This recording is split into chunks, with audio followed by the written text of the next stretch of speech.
AV Radicals get the booyah of the finals.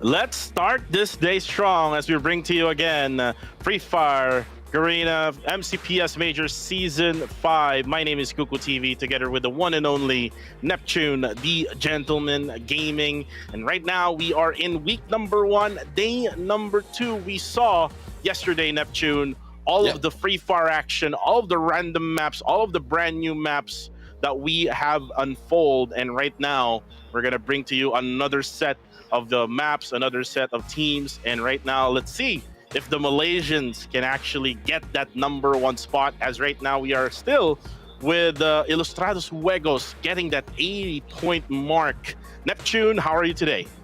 I'm doing great. Really excited to what's going to happen right now. And I agree with you. Hopefully the Malaysians will be able to catch up to the points right now, because 2 out of everyone else is coming from the Philippines on the top 1 and 2. It's not very far really on the scores between Ilustrados Juegos and AV Radicals. AV Radicals started off strong, and when Ilustrados Juegos jumped in for 4 consecutive matches, that's where they caught up. But I mean, I think the role is not yet over for Ilustrados Juegos, because they are still going to start this day for this day number 2. Yeah, definitely. Let's see how we will start this one, especially that we're going to have much different groupings, set of groupings all throughout the day. We're going to see that in the maps schedule later on. And at the same time, how will each team actually adjust from what happened from day number 1? So let's see first, what are their performance for day number 1? Actually, we've seen the top 3. We have Expand, AV Radicals, and Ilustrados Juegos. So let's see how they actually perform well with just the players. First, we have Makrori getting that, for me, this is the number 1 player of the day number 1. Got 20 kills in the bag here with over 9,000 plus total damage, 23 total ice wall destroyed, 19 assists with 18% on target, 16 and 55 seconds longest survival time. And looking at the difference here between Makori, Barba, and Führer, he has actually basically so many kills here, leading by 8. And then with the ice walls, he's actually leading so much compared to Barba. Yeah, when we talk about god nades, this is Makrori that we're talking about. I mean, the god of god nades, I would say, for Makrori, because we started off, he got his name initially from the nade launcher that he was using in previous seasons. This time, he has been popping off with all those god nades kill. And Barba right there, not only that, it shows that the whole team right now from Ilustrados Juegos and AV Radicals really has what it takes to get that top number 2, because 2 of Ilustrados Juegos is on our MVP, I would say, from yesterday. But let's check out the performances of the teams right now. And as Kuku mentioned earlier, we have the top 3 that is highlighted at this point. The top 1 who caught up and reached that 80 mark is in there with 52 on the total kills and 70 total ice wall destroyed. This really proves a lot already on what capacity the team has for Ilustrados Juegos. AV Radicals had 40 on the kills and 34 on destroyed ice wall. A little bit less compared to Ilustrados Juegos, and this is where we find, or we need to see, the consistency from the team. Expand, on the other hand, 31 total kills and 29 on the ice wall. That is one reason why I just pointed out the ice wall destroyed, because it really refers to how much engagement you're getting into if you're destroying a lot of glue walls, and as well as the total damage. As you can see, it's pretty much geared towards Ilustrados Juegos as well as AV Radicals, where an expand is not so much. So probably they're just waiting for late capacity or late momentum to get all those damage in. You are correct with that one. And with the change of groupings right now, let's talk about momentum, Neptune. What I mean by change of groupings is Group B and C will actually start out compared to yesterday, wherein we saw Group A and B. This only means that one of the groups will actually be resting for 2 maps in between all of those 6 maps, which we're going to show you for later on. But before we actually show you that, let's talk about first the overall standings. Out of data number 1, we do have Ilustrados Juegos with 80 points, 76 for AV Radical, 61 for Expand, JPTNC has 54, 46 for Farong, Project X Gaming with 44, 42 for Access Esports, Tactical Intex with 39, Todak with 37, Sem9 with 35. We have Quick Reactions with 27, 23 from Geek Slate, Freedom MY with 23 as well, 22 for Pando EWG, 20 points for TFC Esports, Mab Esports, and Tokdalang got 18 total. And then we have Nova, who only got 15 out of those 4 maps that they played yesterday. And this is actually how important these all are 4 maps that you're going to be playing every single day, because the league will be over in just a few weeks, right, Neptune? Yeah. So definitely you would have to make the most out of it. Like what Ilustrados Juegos actually did. They got 2 booyahs yesterday, and that's 2 consecutive booyahs from Nextera to Bermuda, and let's see if someone else can actually do that feat. Yeah, I mean, it's possible that a few, especially for those who got the booyah from yesterday, will be able to get there too, but the consecutive is not that easy. But let's check out the map schedule right now, and as mentioned by Cuckoo TV, this will continue the momentum from those coming in from Group C, or B and C to be exact, because they ended up yesterday fighting in for the 4 consecutive matches, especially Ilustrados Juegos, and they're going to start it off once again for 2, playing in Bermuda and Purgatory. And one thing I would say is the OG map of Bermuda will be played 2 times for today, and well, hoping that the random map for match number 6 will add up to Bermuda, because a lot of teams are taking advantage of this map, the OG map that we have. But we all know, Cuckoo, that we love to see a lot more of Nextera, so crossing my finger to get a Nextera for that match number 6. Let's see if we ask. Well, let's see if we receive it later on for that random map. It's gonna be Group A and C who will actually do play that. But if you look at the groupings set up right now, B and C for the first 2 maps, A and B for the next map after that, and then A and C for the last 2 maps. So like what I mentioned, momentum will be really important here, especially for Group C, since then that they're gonna actually be resting for 2 maps in between all of those 6 maps. And this is where the group of Ilustrados Juegos is actually found. So when we do see them play, they're actually a much better team if they are playing consecutively compared to being there playing like 2 maps and then resting for 2 maps and then playing the rest of the half of their lineup for today. But since then that's going to be the case, I would expect them to actually go guns blazing in the first 2 maps that we're going to have, which is going to be Bermuda and Purgatory.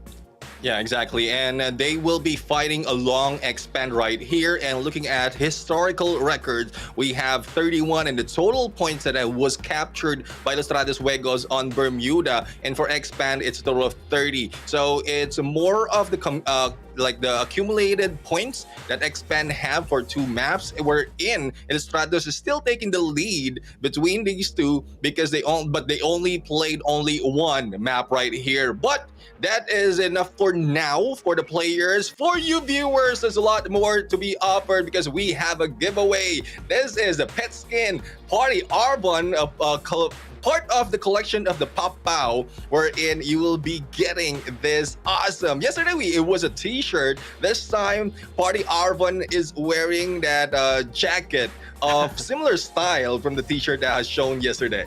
You're right with that. So just please stay tuned, guys. I know you'll love to get these codes. You'll love to get these giveaways. Stay tuned for the giveaway for the pet skin. There's going to be Party Arvin.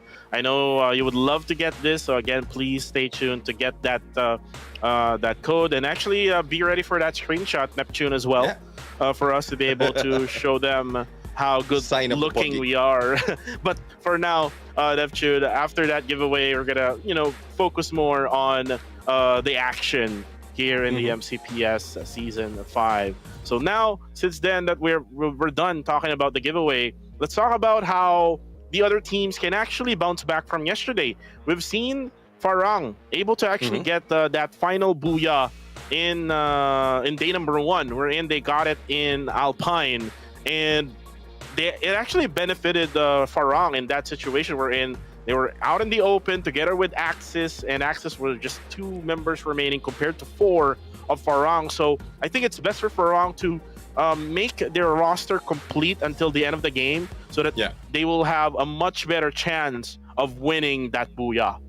Exactly. I mean, it's more survivability that they have in this gameplay compared to the other teams who are focusing more on eliminations. And, well, it gives you different perspective of the playstyle of different team, but I would say is they need to find a balance between the placement and the elimination, as well as we are going to jump off on the first map for today. It is Bermuda, and as I mentioned earlier, it is Ilustrados Juegos and Expand taking the top 2 in terms of points gathered in this map. And one thing I would like to point out is I'd like to see Axis Esports and Sem9 as well to try and engage in Bimasakate Strip, because that is where they dropped yesterday. So early engagement is possible from that area. Yeah, early engagement will be possible. And when you talk about early engagement, Ilustrados Juegos is notorious when it comes to early engagement. We've actually seen that from yesterday, all because of quick reactions being there always where they actually drop. But the thing is, they're playing against Group C, which is, or Group B rather, which is Group A is where quick reactions is at. So we're not probably looking at quick reactions being there for the moment on where they will be dropping at, but we will now be flying in to the OG map of Free Fire. It's gonna be Bermuda, and let's find out and see on how the teams will play it out. And we are expecting Neptune that the team Ilustrados Juegos will be dropping at the northern side of this map, which is going to be around Shipyard. Yeah, exactly. That's where we spotted them yesterday. And if anyone would like to contest them, they're free to do so. One thing I would say is it might be difficult because quick reaction, like even from the start of the game against quick reaction, it took time. But when we mentioned that it shouldn't take that much time, well, we saw Ilustrados Juegos do the same thing, but it's much quicker. As we can see the flight right now, Nova is heading over to Factory, and Expand will be taking the peak, but they have split up, taking Kototo as well. Freedom MY will be heading towards Keraton as well as Cape Town. And Geek Slate, as usual, takes the Clock Tower. And as you mentioned, Shipyard will be the place to be for Ilustrados Juegos. Tactical Intex will be taking Graveyard, and Todak going in for the Strip. So no hot drop right now, no early engagement that we are going to see, because they taken I guess they taken notes of where the other teams will be dropping, and they don't want to go for that early engagement. And definitely you're right with that. And remember, Neptune, if you remember that Bermuda map, we're in team Ilustrados Juegos got that booyah. Remember when they actually were in an early engagement with Farang, and look at where Farang is right now. Farang is not going to be right around Plantation, at the jungle area of Plantation. They will be dropping all the way to the northeast side of the map. So this means that they have already made some adjustments, and that is because of what we saw from yesterday when we actually saw the team off from their Discord. We saw one of the casters from Malaysia, which is actually an analyst as well for Battle Royale games, and that is actually Sultan. Ooh. And there we go, Expand actually. One player will go down, and that's going to be too fast, and he's actually down too fast right now, Neptune, and will die, and will be the first blood. Yeah, Faiz right there, just waited and destroyed that vehicle. And one thing I would say, you have the mobility, but depending on the big vehicle that you'll be using, if you have a few who's targeting you already, it's easy for you to be, I would say, knocked down because of the explosion that will be caused if your vehicle will be taken down. And that is what Farang is taking advantage of. But I would say that there's not so much of backup coming from Faiz at that point. Let's head over to Tactical Intex, as they have the graveyard. Not so much of engagement will be happening for now. As mentioned earlier, they know the drop points already for most of the players and most of the teams, and they are trying to avoid early engagement. But as we can see, Farang right now is also flying around, and the split up might be a good tactic for them to get information, but depending on how they can split. If it's a 1-2-3 split or 1-3 split, then it will be very, very risky for the ones getting away from the group. Right now, we see here Alif now trying to sniff around Shipyard, able to actually sniff away all of the players of Ilustrados Juegos. And you can see that Ilustrados Juegos is not going to go engage for now. Kind of, unfamiliar from this team, or unusual. Yeah. Usually we see them being so aggressive in the early stages of each maps, but you can see them backing out for a bit here, just letting McCrory being left here right at one of the warehouses right at Shipyard.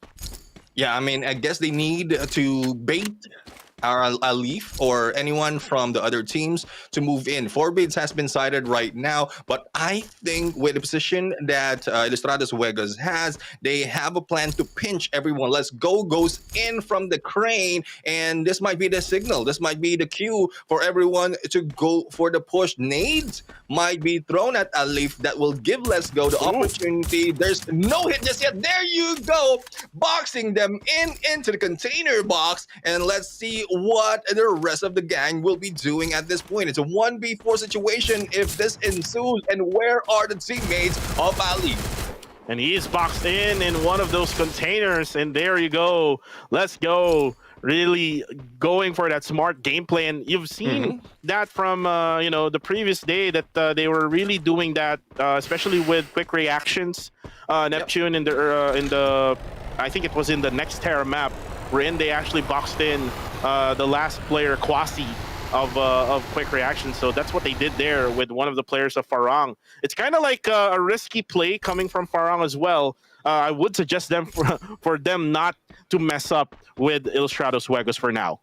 Yeah, one thing I would say is if you are going to go scout an area, at least have one backing you out, because that was very, very risky, I would say, because it's only one in there. But again, it's early into the game. There's a revival that can be done for the side of Farang, but you don't want to give out points as easy as that. But as we can see, we have Todak right now who's being shot at by Dekos from Tactical Intex as Oren is getting close, and personal vehicle gameplay will give Todak that exit and that escape, and a good plan and to bait everyone towards this area where the rest of Todak is. Todak right now using those vehicle gameplays. So we've seen this being done by Tactical Intex, Neptune, if you remember them. Going for those vehicles, and this is the second time that we're only seeing vehicles being used right now, and it's going to be Todak will be using them for a while, and they're able to actually get the compounds that they wanted. And look at what they're doing right now. They're actually trying to gatekeep every single player off from Ilustrados Juegos. Looks like they have a target at hand right now. Yeah, I mean, one thing's for sure, Ilustrados Juegos is a threat for every team. So if in case they know that Shipyard is where Ilustrados Juegos is and they haven't left the area just yet, what you can do is lure everyone in. And I guess with the initiation that has been done by Tactical Intex, Todak splitting up and moving into our Shipyard is a good plan for them, unless Ilustrados Juegos beats them to the punch and takes them down. But it's still in the same area up north, and those moving in from the east and from the south will need to move a little bit quicker, especially Sem9, who's just passing by Kodotua and also outside of the safe. So they need to be a little bit faster, but they will be possibly meeting Expand towards their approach. Right now, with this type of circle, I mean, IJ or Ilustrados Juegos will still be safe for now. But what if the circle would shift away from them? That means that they're going to have to fight against Todak. They're going to have to fight against Axis, or maybe even Tactical Intex and Farang. So there's a lot of threats right now for the #1 team overall. But right now, it's all about gatekeeping is what Farang is doing. Freedom MY is actually going for a hard rotation right now, going to the northern side of the map. Let's see if they can actually run towards the circle and be able to actually get a safe spot inside the zone. Yeah, I mean, well, it's still safe at this point on the second, going to the third, because there's still a lot of elevation that can be taken wherein you will not be spotted by some of the teams. But as it gets closer towards the end, it might be difficult, really, especially if you don't have a complete squad with you. As we can see, Expand right now, Too Fast is back in play, still with a vehicle, though. Not, well, I would say that is not a lesson learned for him just yet, but I think it's more of the direction where he will be driving. Speaking direction of Nova right now is on the west side of from everyone and towards the south side of Graveyard. So it's just a back and forth a little bit from Nova for their rotation. They don't want to be spotted a little bit too early, thus they're timing their approach to the T and finding out as to where they can place themselves. And looks like what Nova is doing right now is they're gonna try to hug that blue zone in order for them to be able to actually maximize that area and be able to actually launch their way inside the circle, which is what's happening right now. And you can see that Geek Slate is gonna try to maybe follow them to where they actually landed, but they do know already where Nova actually went to. And right now, they're all safe inside the circle, which actually is a really good idea if you don't really want to do any type of early engagement as of the moment. Yeah, I mean, one thing's for sure is you don't want to be caught off guard, especially for those dropping in. And as we can see, TFC is also moving in to where Nova and Geek Slate is. Yasta has been left behind, just waiting for the catapult to work, and TFC is on the move. No hits just yet. Yasta just got away from grave defeat, but into the hands of Nova. So that is a 4v4 situation right here. And if TFC will be moving in on this area as well, that will be a 3-team engagement. Yeah, it's a 3-way battle, a 3-way dance, is what I call it, Neptune. Let's see if Nova will actually realize what's happening right now, that Geek Slate have taken the first floor, and TFC Esports is also moving into the circle as well. I'm not really sure, Neptune, if they're going to actually go for the launch onto the area where Geek Slate and Nova is currently at. But right now, it's all about Nova trying to sustain and hold on this second floor right now. And it's all about the utilities right now. Are going to be used here by both of the teams. And there we go. The throw has been made. But again, damage will be done, but no knockdowns as of yet.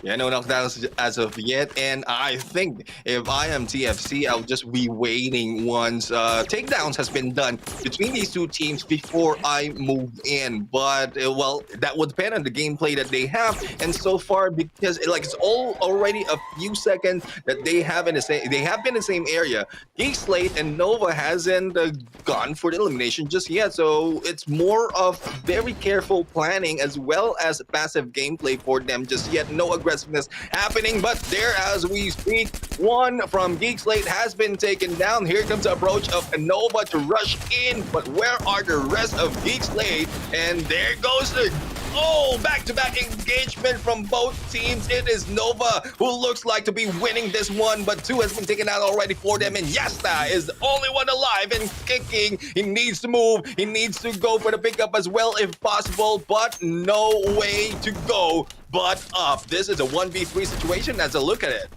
Yeah, definitely. It's a 1v3 situation, and all they need to do now is to get up. And Nish trying to actually go for the spray down right outside, and wasn't able to actually see that player because the player actually went up on the second floor for Geek Slate. That's going to be Yasta holding the ground here as they were able to actually go for the revives as well. And again, Neptune, Geek Slate is still alive as the first team to be eliminated will be Freedom MY. And still, Geek Slate needs to survive here because if they get eliminated here, they will not get any points. But there you go, Yasta just making it work.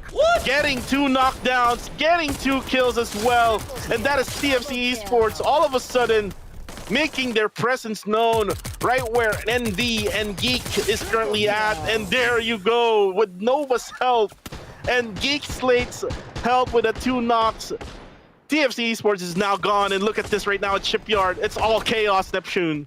Yeah, I mean, we know that Stratus Vegas will be in here, and we've seen some 9 more. Actually, it's Todak who got here first after Estradas Juegos. But Sem9 will also be joining the punch. Here comes Let's Go, giving the go signal for the engagement. Geekslate has been eliminated in there. Yasta has been taken down. And as you can see, Let's Go is still moving in. That was a 1v2 situation. Tactical Intex has been eliminated from this match. And we have 2 more players from Sem9 going against 3 players of Estradas Juegos. Orbits from afar, taking down the snipers as well. And it is now 1 left for Sem9, and the rest of the team of Estradas Juegos will be rushing in, but Jembal is also creeping in slowly. Glue walls to save him, but for how long?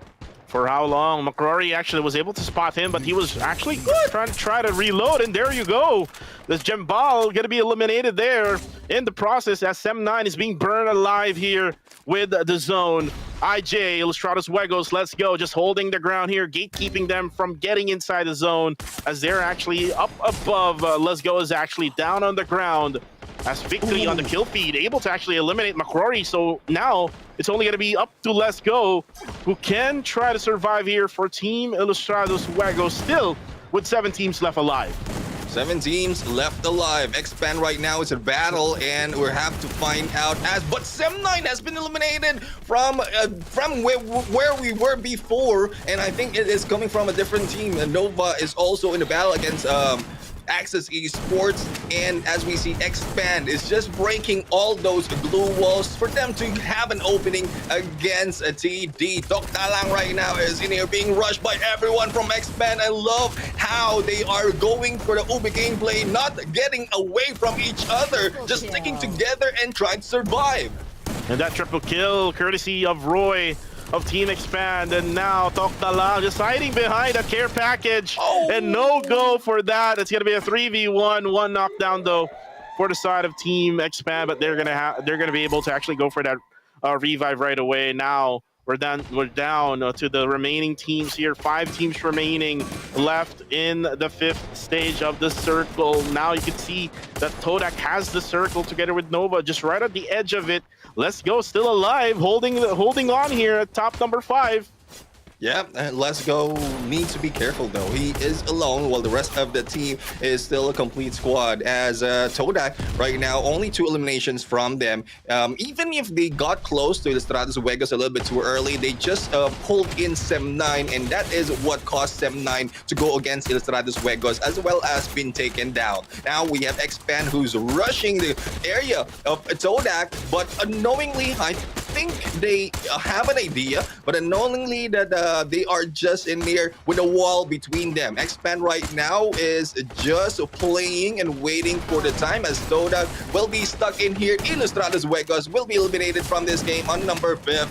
And Expand right now with the Axel already knocked down, it might be difficult for them to charge and push through, and we'll have to find out what can they do at this point. Getting in between, but Roy has been taken out. Todak just waited for them to rush in, and as the song goes, only fools rush in.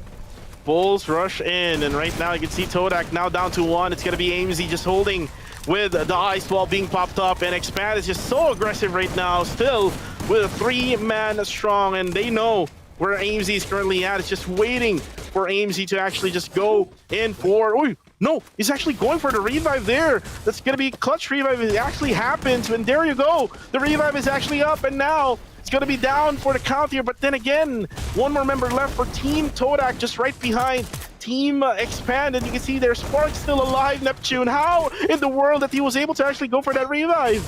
Yeah, I mean, just like, as soon as Glue Wall has expired, then he went in for the revive. Now we are left with 2 teams. It's a 3v3 situation. Nova and Expand right now. Nova, the ones in the bottom, and Expand on the top 3 is giving them the fight of their life. Only 1 remains, but needs to heal up. But I think Expand with a 3-man won their team. They will be taking the booyah. And I guess from what we've seen earlier, it really is a premonition of what's going to happen in the first match. You are right with that. And guys, if you don't know what we're talking about, because we have a little bit of practice before we do all of these official games, we do normally see Expand getting that booyah screen, and lo and behold, Neptune, they are the booyah winner. Oh, look at them right now, just sleeping well. Expand. Are they even playing Neptune? Sleep well, sleep well. That's a message for everyone else who are in here. Best timing indeed. I mean, from yesterday, it was only one guy who was sleeping, and even with a blanket on, but I think it's a little bit too hot to stay in that position. But Expand, well, fun and all, they are in here to bring that number one to their side. I mean, we're not just talking about the placement, especially for this top teams. It's not just a placement that they want to go and take before they step on to the grand finals. It's also that prize pool that is attributed to their placement in the league circuit. And right now, looking at the highlights here, it's actually the engagement between Team Expand and Tok Dalang, wherein you would see one player of Tok Dalang just hiding behind that care package, and then Expand actually really so aggressive. They were able to actually push in this house where Todak is actually just hiding, and then there was a little bit of that clutch revive coming in from Todak, but at the end of the day, it's gonna be Nova versus Expand, where Expand, not one member, Neptune, not one member was actually taken down. MVP goes to Roy in that scenario. Congratulations to the Booyah, to the team who is sleeping well after the game. Yeah, one thing as I would say is Nova did well in this day. I mean, they made the adjustment, they survived a little bit longer, and I think from that 18th spot with the points that they have, they only need 9 points to go on top of Tok Dalang. But though Tok Dalang, I believe, also got a few points, so with that number 2 spot, they will be able to move a little bit higher, hopefully the top 12, giving a lot of pressure for those who will be left behind after or from 13 to 18. And why we're talking about that, it's because the top 12 is a target for everyone right here in league stages to head off to the grand finals. Yeah, and the grand finals is actually the most important thing. Again, you have to be in the top 12, and it's actually good to see that Nova coming in this day number 2, actually at the very last spot. So now they're able to actually be good and stay in top number 2, even though that they were annihilated really easy by Expand. You can see the effort coming in from Nova. And if you remember how Nova actually went in rotation, they actually waited until the microwave of that zone came into them, and then they actually launched towards where the circle is at. And it's kind of like of a passive, safe play kind of strategy, but it actually worked. Like what happened here in the very first map, and let's see if they're going to continue on with this type of strategy, and let's see if Expand will try to continue on with their early knockups like what they did yesterday. They got really good in the first 2 maps of day number 1. Yeah, one thing I would say is, I guess Nova is just in a way to find out what rotation they need to take. And as you mentioned yesterday, if you'll be able to end up at least top 3, it's very impossible for you not to get any eliminations from a game, because there's a good chance that someone, probably a solo, who's left out of the team will be passing you by, and you will get a few of those kills, especially if you're focusing on those who are engaging. So third party from a distance, playing passively, but still surviving and getting all those placement points. That is what Nova, I believe, is doing at this from this day. And if they continue this on, it's not so long for them to really reach a top 12. But I guess a lot of adjustment will be done as well by the other teams, especially when the teams of Group A will be introduced in our lineup. So we still have one more game for Groups B and C, and that will be for the next match in Purgatory. So there's another chance for Nova to get back into the game and get a lot more points from their side. Yeah, definitely Neptune. And we've seen what happened to the number 1 team before that game even started. Ilustrados Juegos, a lot of teams were surrounding them. It was Farang, it was Todak, it was Tactical Intex that was right around that area. And it's just way too much for Team Ilustrados Juegos. There's only one player who was left, which was Let's Go. And that's something that Ilustrados Juegos needs to do some adjustments if ever that circle would happen again in a different map, that they will have to really move around instead of just staying right where they actually dropped on, which is going to be Shipyard. So let's see if they're gonna do some adjustments here, or maybe the circle will just adjust himself. Yeah, I mean, instead of Ilustrados Juegos will actually do the adjustment, and it's kind of random, Neptune, exactly. for the circle as well. It's what we call the RNG for the circle, and let's see if the circle will actually be in favor again onto expand or maybe onto another team. Yeah, I mean, it's more of them praying to the RNG god to give them like a best scenario in terms of circle. But let's check out the scores or the stats right now for this game. So far, it's only 43 for the kills compared to what we seen yesterday. There's a lot more from yesterday, but it is Expand X Roy who has the highest kills of 6, and total headshots for everyone would be 57, 28, 72 for total damage, and only 4 on the revival, 10 on the rescue, and 58 on the knockdown. But as we've seen day after day, match after match, we are seeing a lot of glue walls being destroyed, and I guess it's because of the early engagement that we've seen so far, as well as utilities being used by the team. So I won't be surprised that this will go higher, because we got very, very close to 195, if I'm not mistaken, for the glue wall that has been destroyed. Only proves that when a lot of glue walls has been used and destroyed, a lot of engagement is happening. You're correct with that one. Ice wall destroyed really, really low at the very start of the game. But again, Neptune, it's like you're cooking food. It's gonna start with less heat, but later on, it's gonna be hotter and hotter, and it's gonna be spicy. As you can see now, the MVP of this game would be X Roy with 6 kills, 2636 damage, with 24% on target. This man was really on target for this game. Team Expand from Malaysia, just continuing their consistency, and it's all about consistency, Neptune. Yeah. If you're going to be playing on a league, like you're going to have multiple weeks of gameplay and multiple days as well for every week, you're going to have that consistency, because if you are not consistent for one day, definitely you're going to be going down with that overall rankings. But the team MVP for this game would be Team Expand as usual. They got that booyah, 12 kills in total, 5,663 damage, 13 assists with a total match point of 24. And this is kind of the usual match point, except if a team would pop off with so many kills like what happened yesterday, it will be around 30 plus or more. Yeah, I mean, if we talk about what Ilustrados Juegos has done, as well as AV Radicals, I think the record still stands at 35 for the total points, and I think it's 19 or 20 for the elimination. So, I mean, I can be standing corrected in those numbers, but I would say this is just a standard for anyone, really, because as we mentioned, if you get that booyah, you have the 12 points already to your side, and if you survive a little bit longer, that's where you get a lot of kills as well. That is where you reach or go above top 10. But let's check out the match standings for this game, and let's see how the rest of the team went. And as we know, it is 24 points already for Expand, as Nova got 19, 10 on the elimination, and 9 on the rank points. Ilustrados Juegos very close with only 5 difference, when 14, 8 on the kill. So they still rank higher compared to those who I would say got the rank point next to Nova. Dodak is in there, only 2 on elimination, but they focus on placement.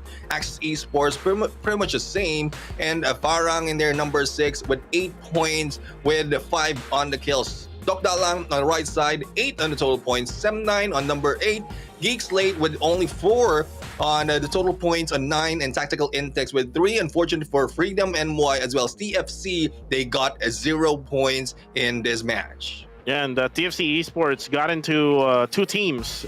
They were like sandwiched all together, and that's all because of Geek Slate and Nova. If you remember that, Neptune. We're in the last member of Geek Slate. It was Yasta. Actually got 2 knockdowns off from TFC Esports, and it was finished by Nova, as they basically saw what happened onto TFC Esports. But for the meantime, let's talk about the overall standing. So again, with that booyah, now Expand is now at number 2, just right behind Ilustrados Juegos, still with 94 points at number 1.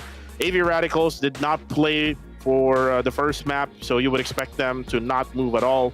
76. Same goes with the others, like JPTNC with 54. Farang goes up already at 5th place with 54 as well. 51 for Axis. Todak with 47 points. Project X Gaming with 44. Tactical Intex with 42. Sem9 with 41. Nova with 34. 27 for Quick Reactions. Geek Slate with 27 as well. Tok Dalang with 26. 23 with Freedom MY. Pondo EWG with 22. 20 for TFC Esports and MAB Esports with 18. So guys, again, the reason why some of the teams didn't move because they're not, or they haven't played yet for today. They will do play starting at the third game, which is going to be in Alpine, and we're going to see that for later on. But for the meantime, we're moving on to Neptune, on to the next map, which is going to be in Purgatory. Yeah, I really love how Nova moved up so quickly, and that's how close it is in the bottom half of the leaderboards. Because even if you're on the 18th after day number 1, if the gap between you from above is not that much, then when you get good placement and a good number of kills as well, then you can move up that easily. And that is what Nova is doing right now. And well, for those of you who are in here who are hoping to see some of the teams, your favorite teams, to move up, well, you can cheer them on in the comments section. Make sure that you like and share all the streams that we have in every platform that we're showing, because a lot more will be in store in this day. Heading off today or to match number 2, it is still Group B and C playing on a Purgatory. So far Group C doesn't have any data just yet on Purgatory. They haven't played Purgatory just yet from yesterday, and this is the first time that they have, compared to Group B, where Expand got a total points of 18, and that is 8 on the placement and 10 on the kills. They were beat in terms of ranking by Todak, who only have 4 on or 5 on the kills, thus the total points is 14. So we are seeing a possible Expand domination once again, but we still have to wait for the answer of Ilustrados Juegos once they jump into play. Yeah, definitely. Since then, that yesterday Neptune, we haven't really seen Group C in Purgatory, so this is the first time that Group C will be playing in this map, and let's see if they're gonna actually go ahead and mess up the drop points as well of these teams from Group B. Like what you mentioned, Expand got 18 points altogether in that second game yesterday in Purgatory. They dropped at Brasilia, and let's see if someone else will try to challenge that, and that's in the middle of the map.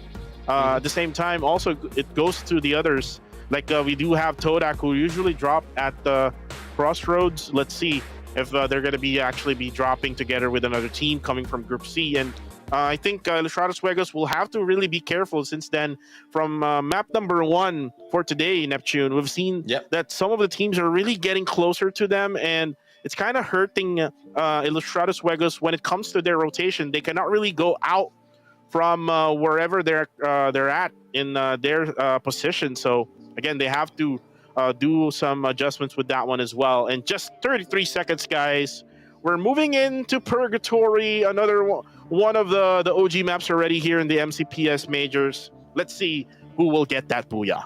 Yeah, and let's see and where Group C will be dropping themselves in. And as a guess, I think it's Moat House or probably Fields that will be taking by Ilustrados Juegos. It will bring them a little bit closer to Expand. As you mentioned, they drop on Brasilia. So the initial engagement between these two will probably change the result of this game, unless they are far apart from each other and they can dominate whatever half they will be taken in this map. But as a flight begins right now, we're going to see the flight path as to where the teams will be heading, and I really want to see Hot Drop at this point. Purgatory, wherein there's a possibility of a water ending is in there being sliced up from the middle, lumber mill, up until Crossroad. Access is moving into Forge as Freedom MY will be onto Lumber Mill. A tactical Intex as well as Geek Slate. Well, we know Geek Slate usually drops in Central, but I think they will be contested by Tactical Intex unless they move a little bit further towards Golf Course. And Brasilia will be taken by Expand. Sem9 are the ones who took that fields, and Todak will be heading into Crossroads. Hot drop happening between Nova and Farang and Ilustradas Huegos just on the south of fields as we are seeing right now. They will be splitting up and meeting with a few of TFC Esports. Right now, let's actually see here the hot drop between Axis and TFC. Axis able to actually get the kill already there in the process now with that first blood already, as Farang will also get in touch with that kill feed. So a lot of early engagements in the early stages of Purgatory, Neptune, and one of the other teams here who's actually having a hard time is going to be Nova, who actually just got that second placer in Bermuda. And there we go, the knockdown coming from Alif from Team Farang. And again, Farang is actually bouncing back from that really weak performance actually from the first few games or first few maps from yesterday, but eventually ending up with that booyah. And with that booyah, that momentum is actually still here in the second day. Exactly, as they head off right now. I think they've eliminated 3 of the members of Nova already. And speaking of elimination, TFC has been taken out. So they drop in between Axis and Ilustradas Huegos. And I think they are targeting a Ski Lodge or probably Forge, which is a little bit too far from the flight path that we saw earlier. As we have Tok Dalang, who's going against Freedom MY. And Freedom MY currently is on our 12th place from before the previous, or before the day began. And here comes Razik going in against Shahid, but will be stuck in between 2 players. But no! There goes the shotgun gameplay, taking down the nuts, and the pickup is being done. No response just yet, and Yoon is the only guy remaining in here going for the pickup, and good thing for him, he was able to do so and get back into play as well. It is Freedom MY Ronin who will be backing off, but is being sighted already, and Freedom MY, the pickup can be done onto Razik, but will it be too late as one heads up on the right side? Oh, he didn't check this corner as Ronin was able to actually knock down Nuts from Tok Dalang, and now Tok Dalang now down to only 1, and now he has to survive and sustain all the members of Freedom MY. Now Razik will try to go for that grenade launcher, able to actually get some damage done. But then again, there's going to be another player coming from behind, and Tok Dalang will now be gone for this game. 11th place coming in for Tok Dalang. Freedom MY showing in some aggressiveness, which is we are lacking from day number 1. Yeah, I mean, this is what we love to see, especially if they're comfortable in the drop spot that they have taken already. But again, there's a lot of risk in there. You need to survive with at least 2 so that you have a bigger possibility to revive your teammates once engagement ended. So what Farang right now has Nova still on their sides, and I think the one that has been taken down earlier is back into play, or if I'm not mistaken, 3 has been revived earlier, because from this area they also have a buy station. So Farang is just flanking towards the rotation of Nova, but there's a chance for Nova to back off a little bit, but it will bring them out in the open as Anish is being hit right now. I think it's coming from Spade or probably a few more players from Farang who's taking them down, but there goes Nish taking out Spade in there, and that is the risk that you have if you'll be waiting for the same position for a very long time. And Farang, actually, that guy Spade was out in the open, just right behind that really small tree. And again, most definitely you will be expecting him to be actually knocked down. But again, another knockdown here coming from Farang, and there's going to be another team coming in. There's going to be a third party from ITX, Tactical Intex. Now closing in, as Zapnu was able to actually get the kill there from behind. Riles will be able to actually eliminate here some of the players here from Farang. Oh! With that car just bumping him off the screen.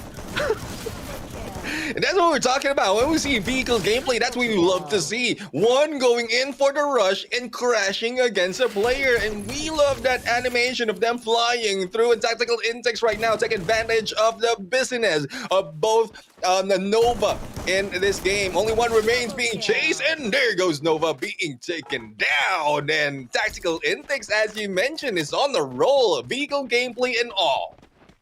Vehicle gameplay is the best, Neptune. And Tactical Intex was able to actually show us that for day number 2. And right now you can see that Farang is now down for the count here with 1 member left. He's actually at the revive station, so he can actually go for the buyback for his teammates. And there we go.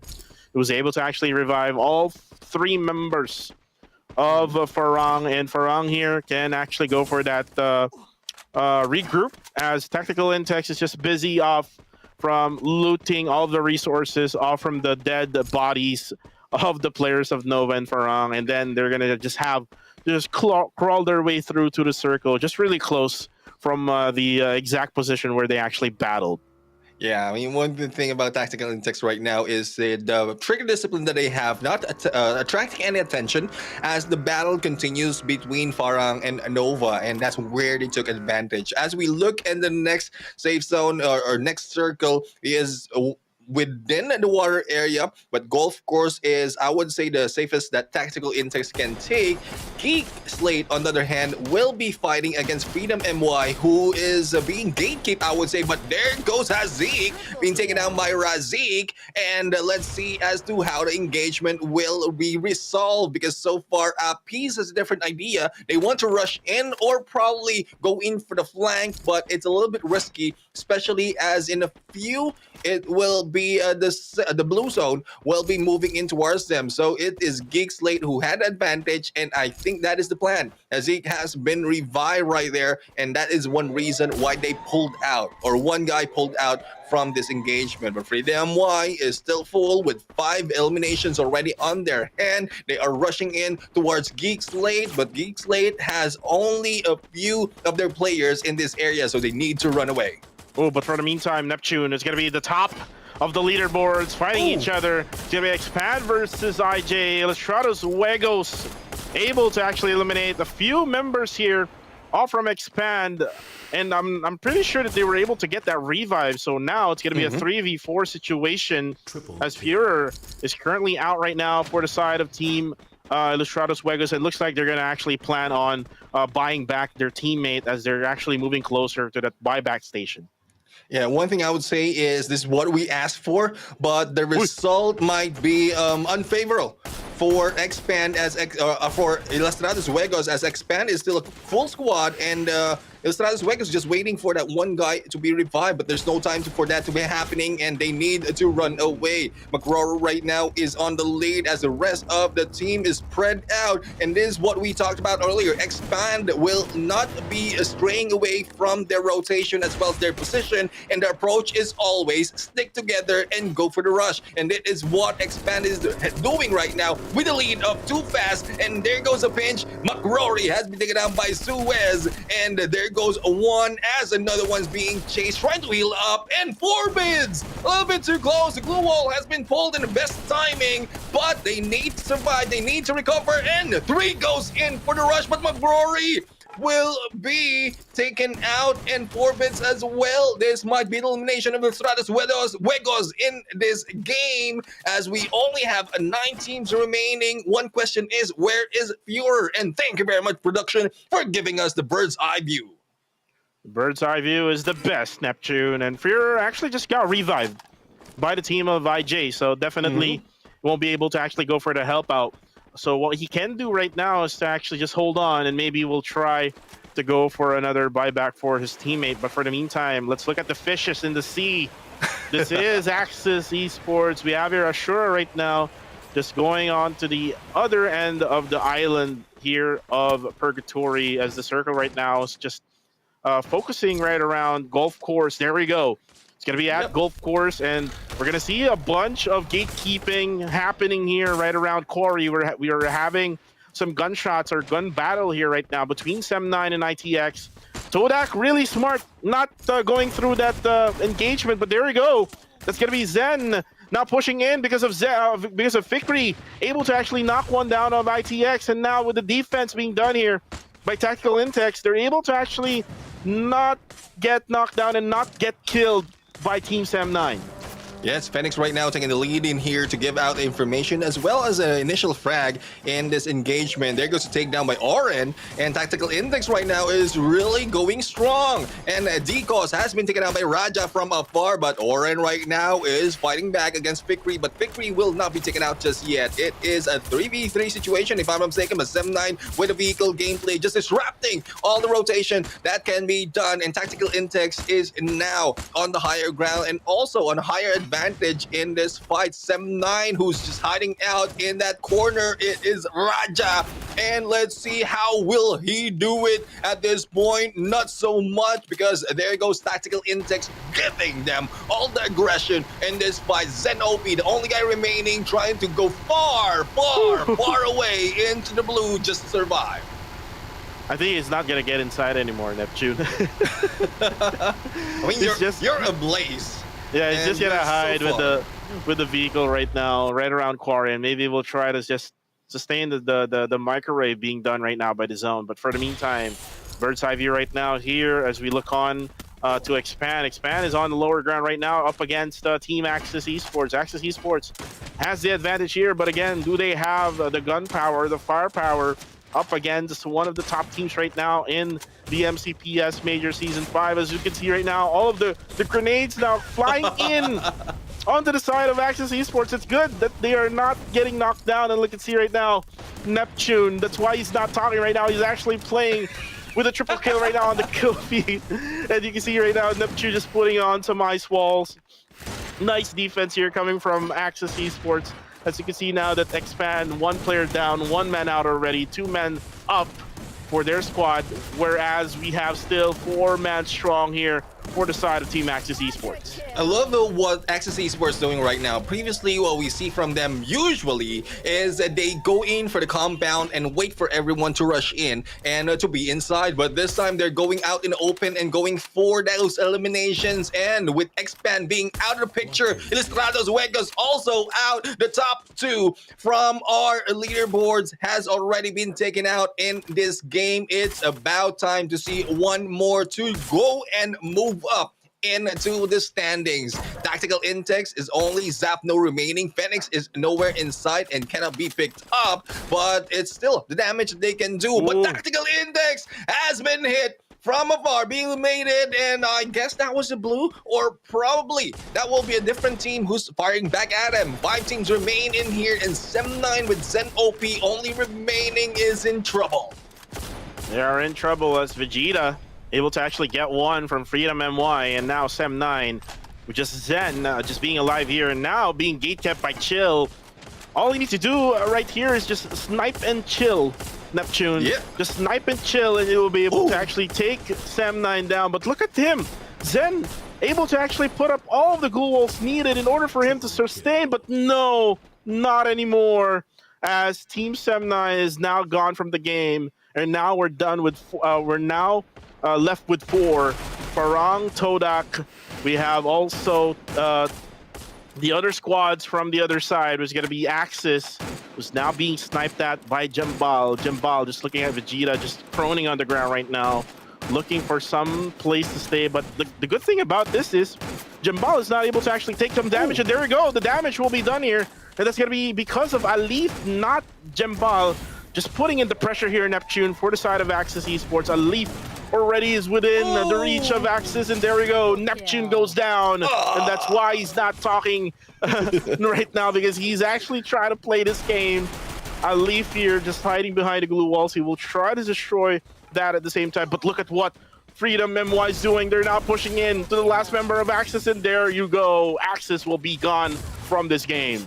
Rain right now is in here, has been knocked down as well. Farang with 3 players just going for the battle, and we'll have to see how well will they be able to maintain this. They are on the edge of the circle. Freedom MY on the other side, and in between them is Sodak, and Chill has been knocked down and now being picked up, and the firepower of this team, especially as they are a complete squad, will provide them a lot more in here. Only 3 eliminations though, but they need to do more, especially in survivability. But 2 players has been knocked out, the wall has been destroyed, and with every shot being fired at them by Farang, it will not be a surprise if Sodak will be the next team to be eliminated in this game. Nades and gunshots being fired at them, but still they try to live and they try to fight. No distraction being done really by Freedom MY. They remain silent right now as they are now left to fight against Farang. The champions from Season 3 is now being challenged by Freedom MY. And now Freedom MY with a 3v3. All they need to do now is be smart here with their gameplay. It's a 2-1 split here for Freedom MY, but Zen actually got hit there together with Jembal, now down to very low HP, and now they realize that. So now Ronin together with Razik will actually go for the push, but then again, all of the ice walls is just protecting them from not getting hit. A lift right now will be down. Nice play there coming from Freedom MY, and now it's gonna be up to Jembal and Spade. We'll try to clutch it out for the team. Ronin goes down, 2v2 right now. Now it's a 2v1. Razik will be the final member of Freedom MY. Can he sustain it? No! It's going to be Freedom MY able to actually get that elimination, and now Farang gets that booyah for match number 2. Yeah, it is the second booyah for Farang at this point, and well, I won't be surprised. Again, we mentioned that the Season 3 champions are here, and it's a different gameplay that they're showing right now compared to the first half of yesterday. So I'm expecting a lot more from this team, especially as I think on one of the seasons, they have the highest record of getting the most booyah. So it's no surprise that they can do that once again for this season. Farang really happy with the result here, and like what you said, Neptune, this is going to be the second booyah of the league for Farang, and it's actually feeling nice for them getting that booyah one more time, getting 1 from day number 1 and getting 1 more on day number 2, and that only means one thing: the rankings will go upwards for Team Farang, and the others like Team Ilustrados Juegos and Expand, they won't move any dime. And ooh, you can see that highlight play there where Tactical Intex used the vehicle for them to crash in, and I thought he was like going off the screen already, but no. Yeah. The gameplay of Team ITX just went guns blazing out there, and they were able to wipe Team Nova and also Team Farang out of that location. And Farang was able to actually, if you remember, Farang was down for the count for only 1 member, so they were revived in the middle of the game, and then they were able to actually sustain and able to actually get that booyah at the end of the game.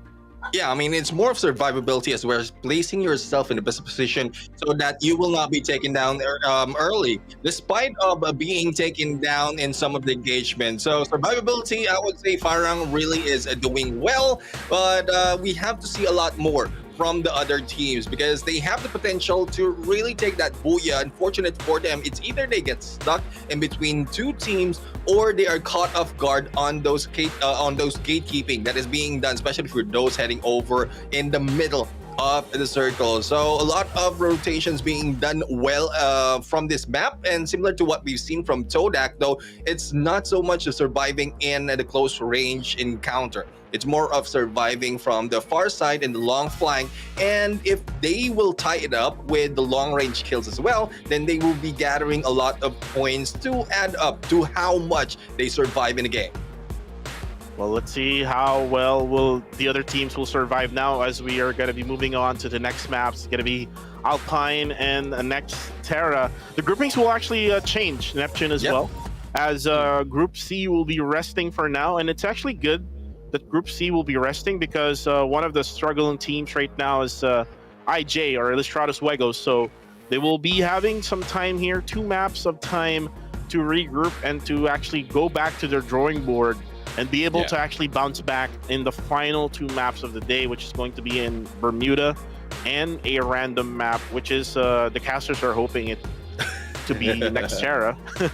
And Yeah. with that said, Group A will be coming in. They will be playing against Group B, which is we've seen the consistency being done by Expand, but not that too much of consistency, because there are times that Expand will actually have a good game and then all of a sudden they will go down, and then the next game they will be good again. So I am expecting Expand to be actually having a good game in the next map, which is Alpine.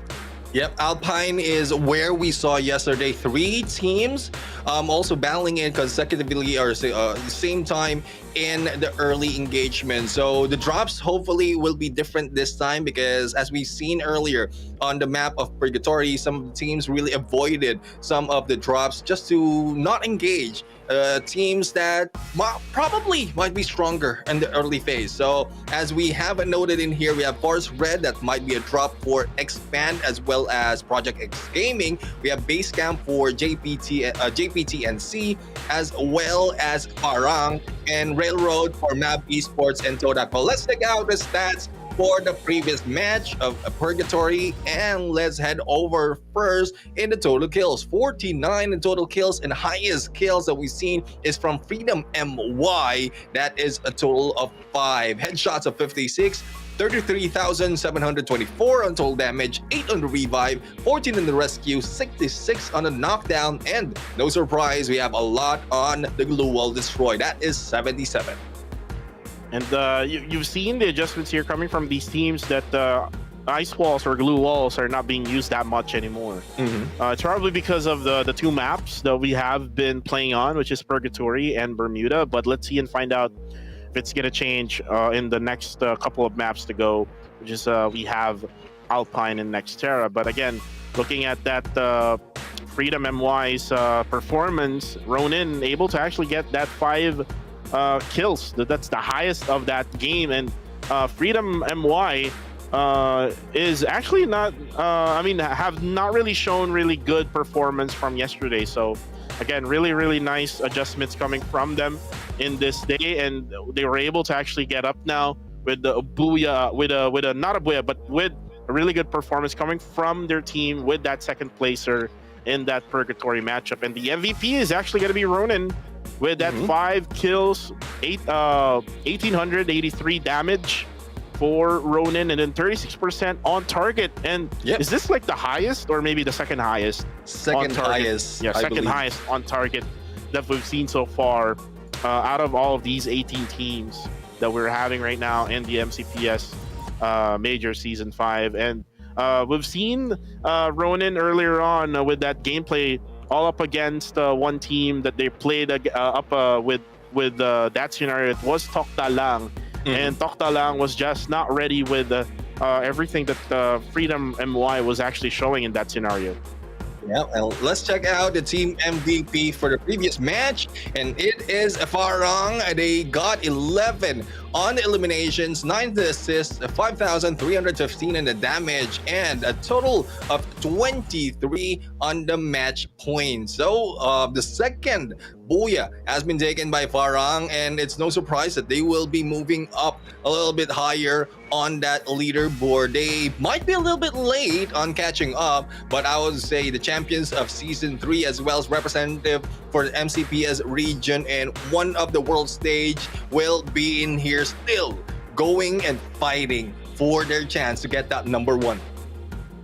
Let's see if the number 1 spot will be changed for today, Neptune, as you will see them for later on for now for Ilustrados Juegos. But for Rang with 23 match point, definitely would go up from top number 5, especially that JPTNC and AVR or AV Radicals has not played yet. So we are expecting for Rang to be right around top number 3 after this, or maybe top number 2, but we're gonna have to check it out with the overall standings, as we are gonna show you first the match standings for that specific match in Purgatory. Booyah for Farang with 23 total points, 21 for Freedom MY, Tactical Intex getting 15 points, Axis Esports getting 12 points, as Todak gets only 11 points here with Expand being eliminated early with 7 points here. Sem9 getting 7 as well. Now Geek Slate gets 5, 4 for Ilustrados Juegos.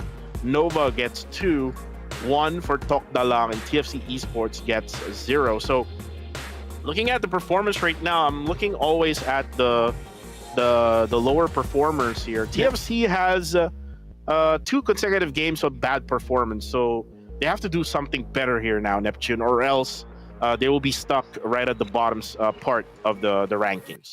Exactly. I mean, day number 1 is excusable because of how everyone has placed themselves on the leaderboard, as well as the difference for the points for each teams. But the moment that the gap is becoming huge in all of the teams right now, it's becoming more and more difficult to catch up, especially if you end up on the bottom half of each match. But as we look in the overall standings, Ilustrados Juegos still remains on top with 98, getting close to that century mark, as Expand has reached the 92 point on second. Farang will be in here, not too close though, with 77 points, but with AV Radicals in there only 1 point differing from Farang, might be able to catch up on that number 3 and hopefully catch themselves up on the number 1 spot as well. Axis Esports move up on 63 points on number 5, and Todak's also moving up with 58 points on number 6. Tactical Intex 57, only 1 point between them and Todak, and JPTNC is being pushed down on the 8th spot with 54 points. Sem9 48 on 9, and Project X Gaming on 10th place with 44, the same as Freedom MY on 11. Nova on 12, and Geek Slate on 13. Quick Reaction will be in there on 14. Tokdalang on 15. Pando EWG on 16. TFC Esports on 17. And last but not least is NAB Esports. But again, as we mentioned earlier, it's not that much of a difference from some of the gap in between teams. So it's easy, or it might be easy for them to catch up 1 spot or probably 1 or 2 spot above them. So just in case they go in for a better play and a better map. Let's see if they're going to go for a better play for a better map. Again, every each team has their own specialty, right? Neptune, like what we saw from yesterday, one of the good maps for Ilustrados Juegos was Nexterra. Since then, they got, I think if I'm not mistaken, 35 total points in that map itself, or 31. So again, every each map has their own, or every team has their own specialty map. And let's see now, since then we're going to be moving on from Purgatory now to Alpine. Let's see if the adjustments will be done here from the teams. And also at the same time, Group A and B will be playing. So it's going to be the time for AV Radicals to come back and take the throne. Since then, they were taken off by Ilustrados Juegos yesterday. They were, for a few matches, they were at number 1. Let's see if AV Radicals can actually do that in the 3rd and 4th game. The same goes with JPTNC. JPTNC has been really consistent as well when it comes to placements, but they also need to add those kill points in order for them to be able to be at par with all of the other top teams right now. But for now, let's take a look at what happened in the first couple of maps that we had earlier. For the viewers who are just tuning in right now, we have Expand getting that first booyah, and then Farang getting that second booyah. And we mentioned this yesterday, Neptune. There is some type of pattern, but today, I think there's no pattern anymore. It's not going to be MYPH, MYPH. Right now, it's just MY all together with the booyah. But we're coming in to Alpine and Nexterra up next with Group A and B, and this is going to be the last 2 maps for Group B, by the way, so they will have to make the most out of it. Exactly, especially for the teams who are taking advantage of momentum if they are going against consecutive maps. And Group B will be playing 4 consecutive maps at this point. Group A, hopefully they got a few more, but from the first 2 matches, but it's not so much that will help them, especially in terms of drop as well as rotation, because it's a different map overall. Apart from match number 5, that is the only time that they have a chance chance to probably get a more of insights from those games. But so far, from those of you who aren't here watching, we just ended 2 of the matches right now, and hopefully you can like and share the streams, whatever platform you're watching, because there's a few more surprises that will be happening in this game. As what we mentioned, Group A will be returning in this matchup, and they will be facing Group B, who have been playing earlier into this day.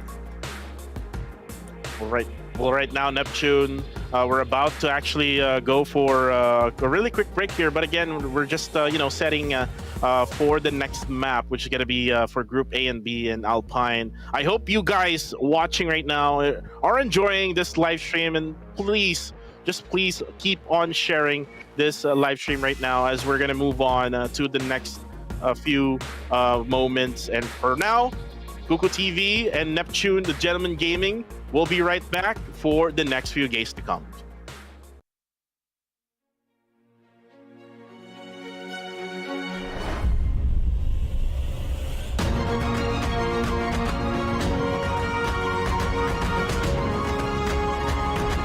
The Kings have returned! It's only the champions, Big Fam. Who managed to bag it all the way through that Blacklist International. Players of Angry Radicals get the booyah of the finals.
Triple kill.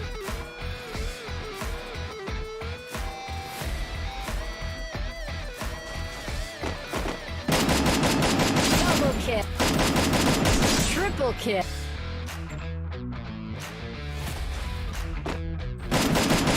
Double kill.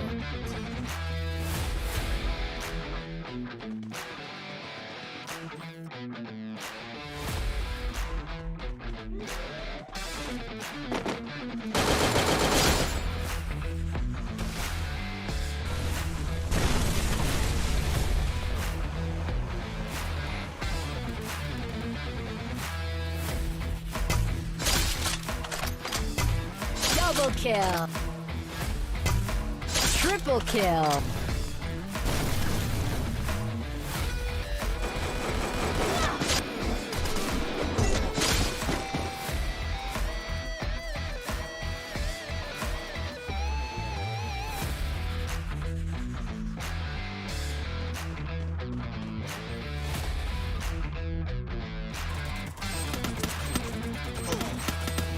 Quadric.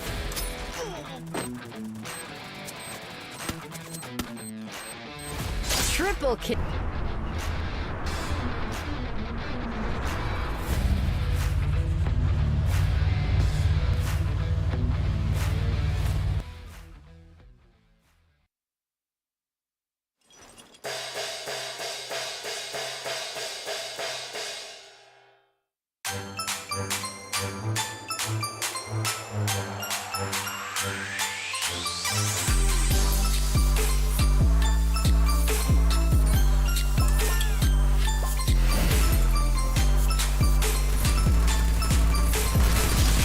kill. Unstoppable.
Ladies and gentlemen, welcome back to the show, and this is the Free Fire MCPS Majors Season 5 brought to you by Garena. And still, the battle continues as we ended two of the matchup already, or two of the maps in this matchup, and we are heading to our third and fourth that will be played by Group A and B.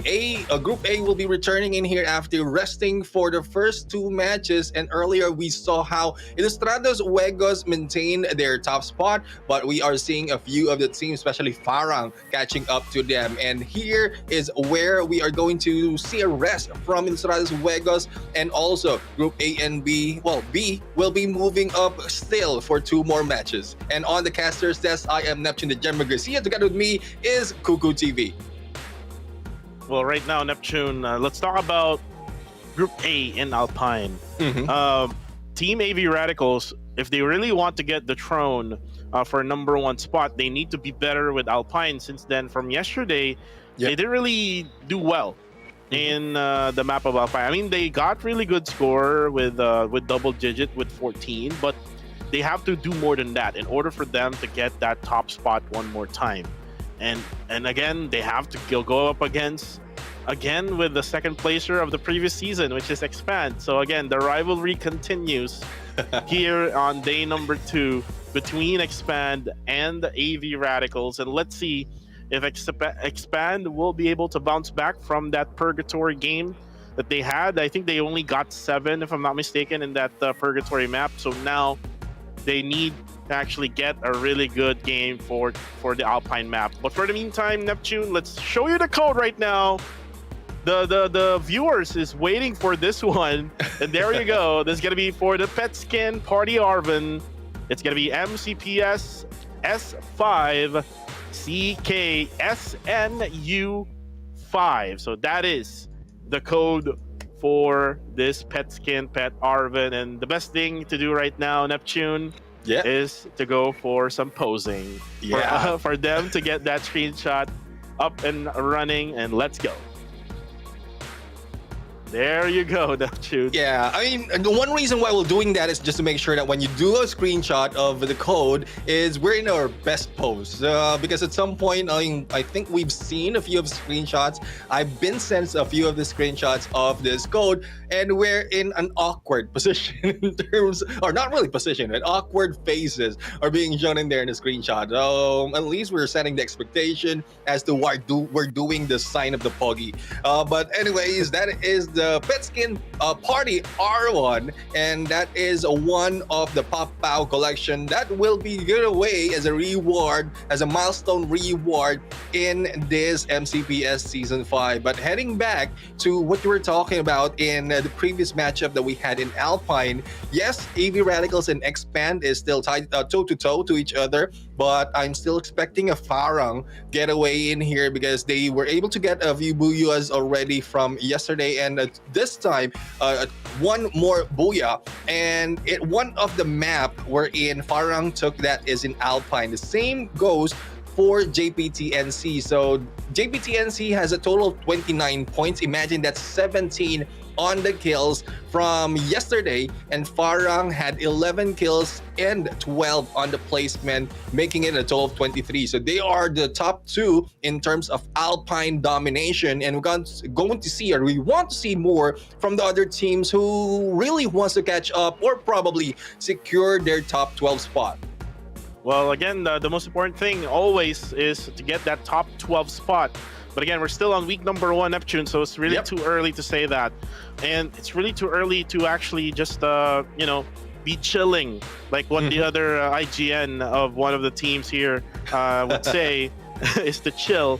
But now you've seen the very last spot in the overall before we started this day, Nova was able to actually get a good game in match number 1, which is in Bermuda, and things can happen like that in the next few days to come, and also in day number 2, like what we're looking at right now. Let's see if these teams coming down from below, especially for Group A, which is MAB Esports. MAB Esports right now is on the very bottom part of the leaderboards, and let's see if they can actually get a good game in one of these new maps per se, as we say, Alpine and Nextera. As let's now see the countdown here for the game itself. Alpine will be the next map. Let's see if it's gonna end up again in one of the open areas, like what happened yesterday in Neptune. We've seen 2 Alpines, and it ended up in open areas. So let's see if it's gonna end up in one of these buildings, in one of these compounds or cities that is available for this map.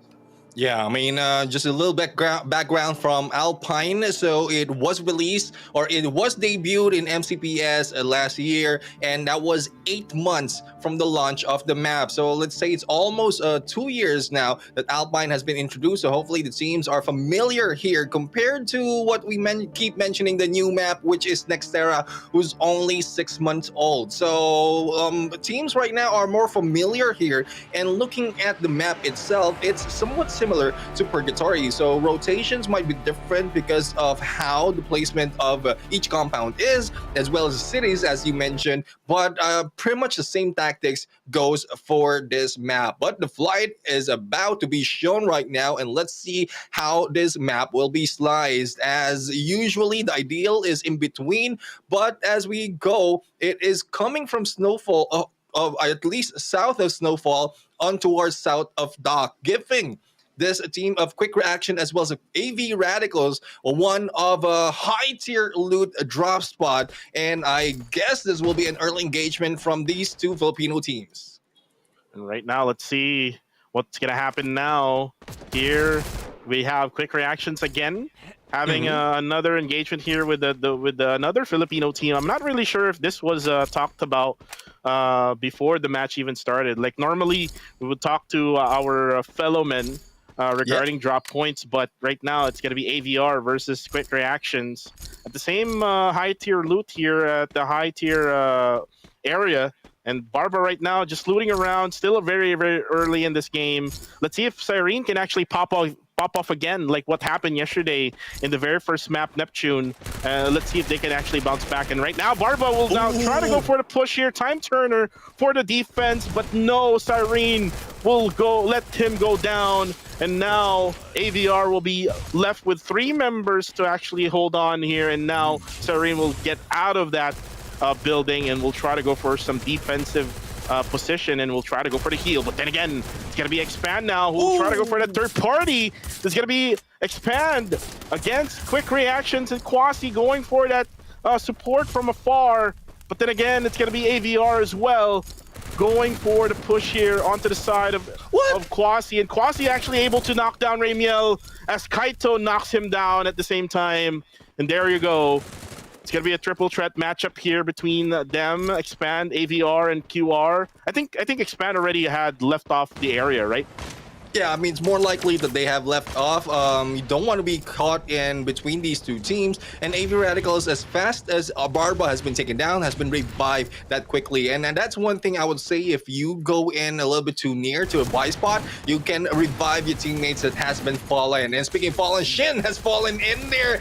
And from the hands of AV Radicals, quick reaction will be, yes, they will be quick, but quickly in getting back into the lobby, as Expand is just waiting for the battle to end. Kaido has been spotted by the Axel, and this will be another team that will be challenging AV Radicals. So again, the rivalry continues, as we mentioned, and this might be a pattern that we will keep on seeing in the upcoming maps. Right now, it's going to be the previous season's top 1 and top 2 now. It's going to be Expand versus AVR. Kaito now putting in some ice walls, glue walls right on the face, and the Axel is just more ready than Kaito there. But then again, there's going to be a backup there coming from Ares. Ares able to actually get the kill right away, and also at the same time, Neptune, the revive or the buyback coming from AVR is just so quick, as they're now all complete again with 4 members alive. Expand will have to do the same thing, but then again, they're not around a nearby buyback area or revive area at Forest Red. So they will have to just move away from the location right now, maybe launch themselves into an area where they can be safe. Yeah, they need to be safe right now because they only have 3, and especially as the other teams are really moving up, especially Tactical Intex. Vehicle gameplay is going to their favor, and as I think it's somewhat of a pattern. Some of the teams are prioritizing on areas that has either a buy area or a revive area, so that just in case an early engagement will ensue, they will be able to bring back their teammates, similar to what we've seen from AV Radicals, because 2 consecutive knockdowns or elimination has already been brought back, as we can see as well from Expand. So they are not waiting anymore to really for the late game, because they want their teammates to be prepared as the battle continues. So far, we are getting in towards that second stage, and 11 teams remain. Quick Reaction has been eliminated already from that early engagement against AV Radicals. So unfortunate for Quick Reactions, because we're expecting them to really pop off.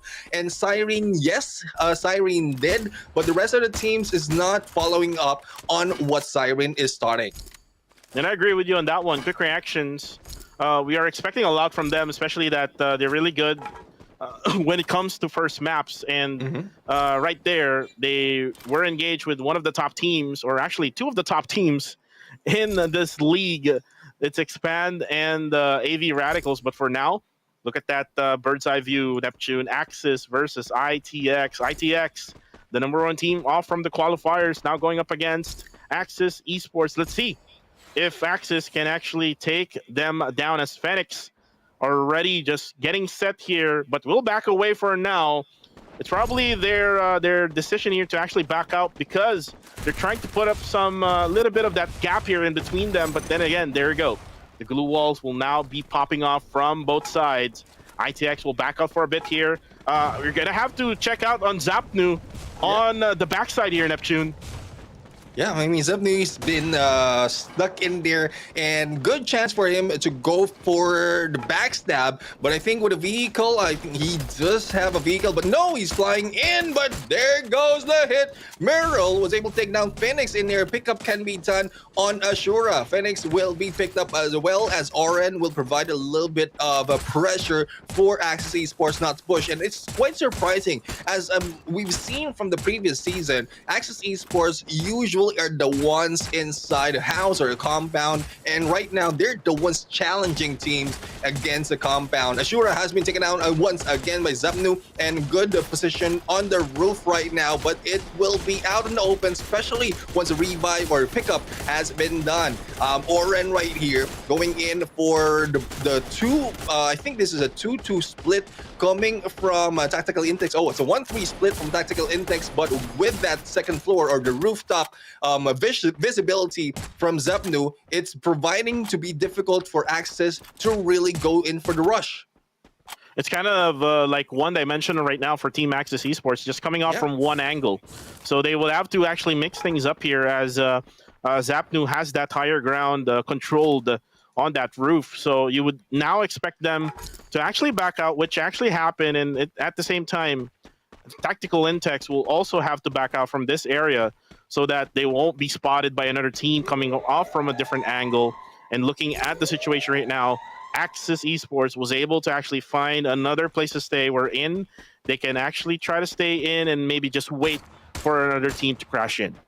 Yeah, I mean, crashing in is some of the tactics of some of the team, but it's only that Tactical Intex that we've seen do that in, I would say, perfection, especially with the vehicle gameplay that they played. AV Radicals usually do that in early seasons of FCPS, but I think they're going in for the tactical approach. This time, they want to maintain leads as well as better position in every map. But speaking of position, Pando EWG right now is an edge of the blue, or on the safe zone, as it will be closing right now. So gatekeeping might be happening, but it's a good thing the flank will be done because JPT NC is just on the right side of them, and Farang will try to go for the gatekeep again against NC. So who will survive as well as who will win this? Because Nova will also be joining the party, this time not on the run but on those vehicles, and we might be seeing bodies flying all throughout the field. Again, we love to see vehicle gameplays, and it's actually Nova who actually got crashed by ITX earlier on, so they're not gonna go with that trauma anymore.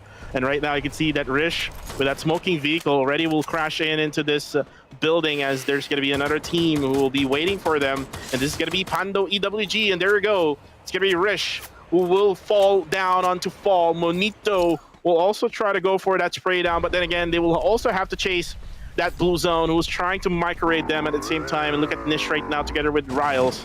They will also have to use every single utilities that they have, and also the vehicles that they're currently in right now. Looks like they spotted a team here just right in front of them, so they will have to find a different place to stay. Every single compound right now, right at the edge of that circle, is already occupied. So now they'll be forced to be to go right in the middle, which is for me, you will have to actually check all corners and all angles, which is going to be hard for you.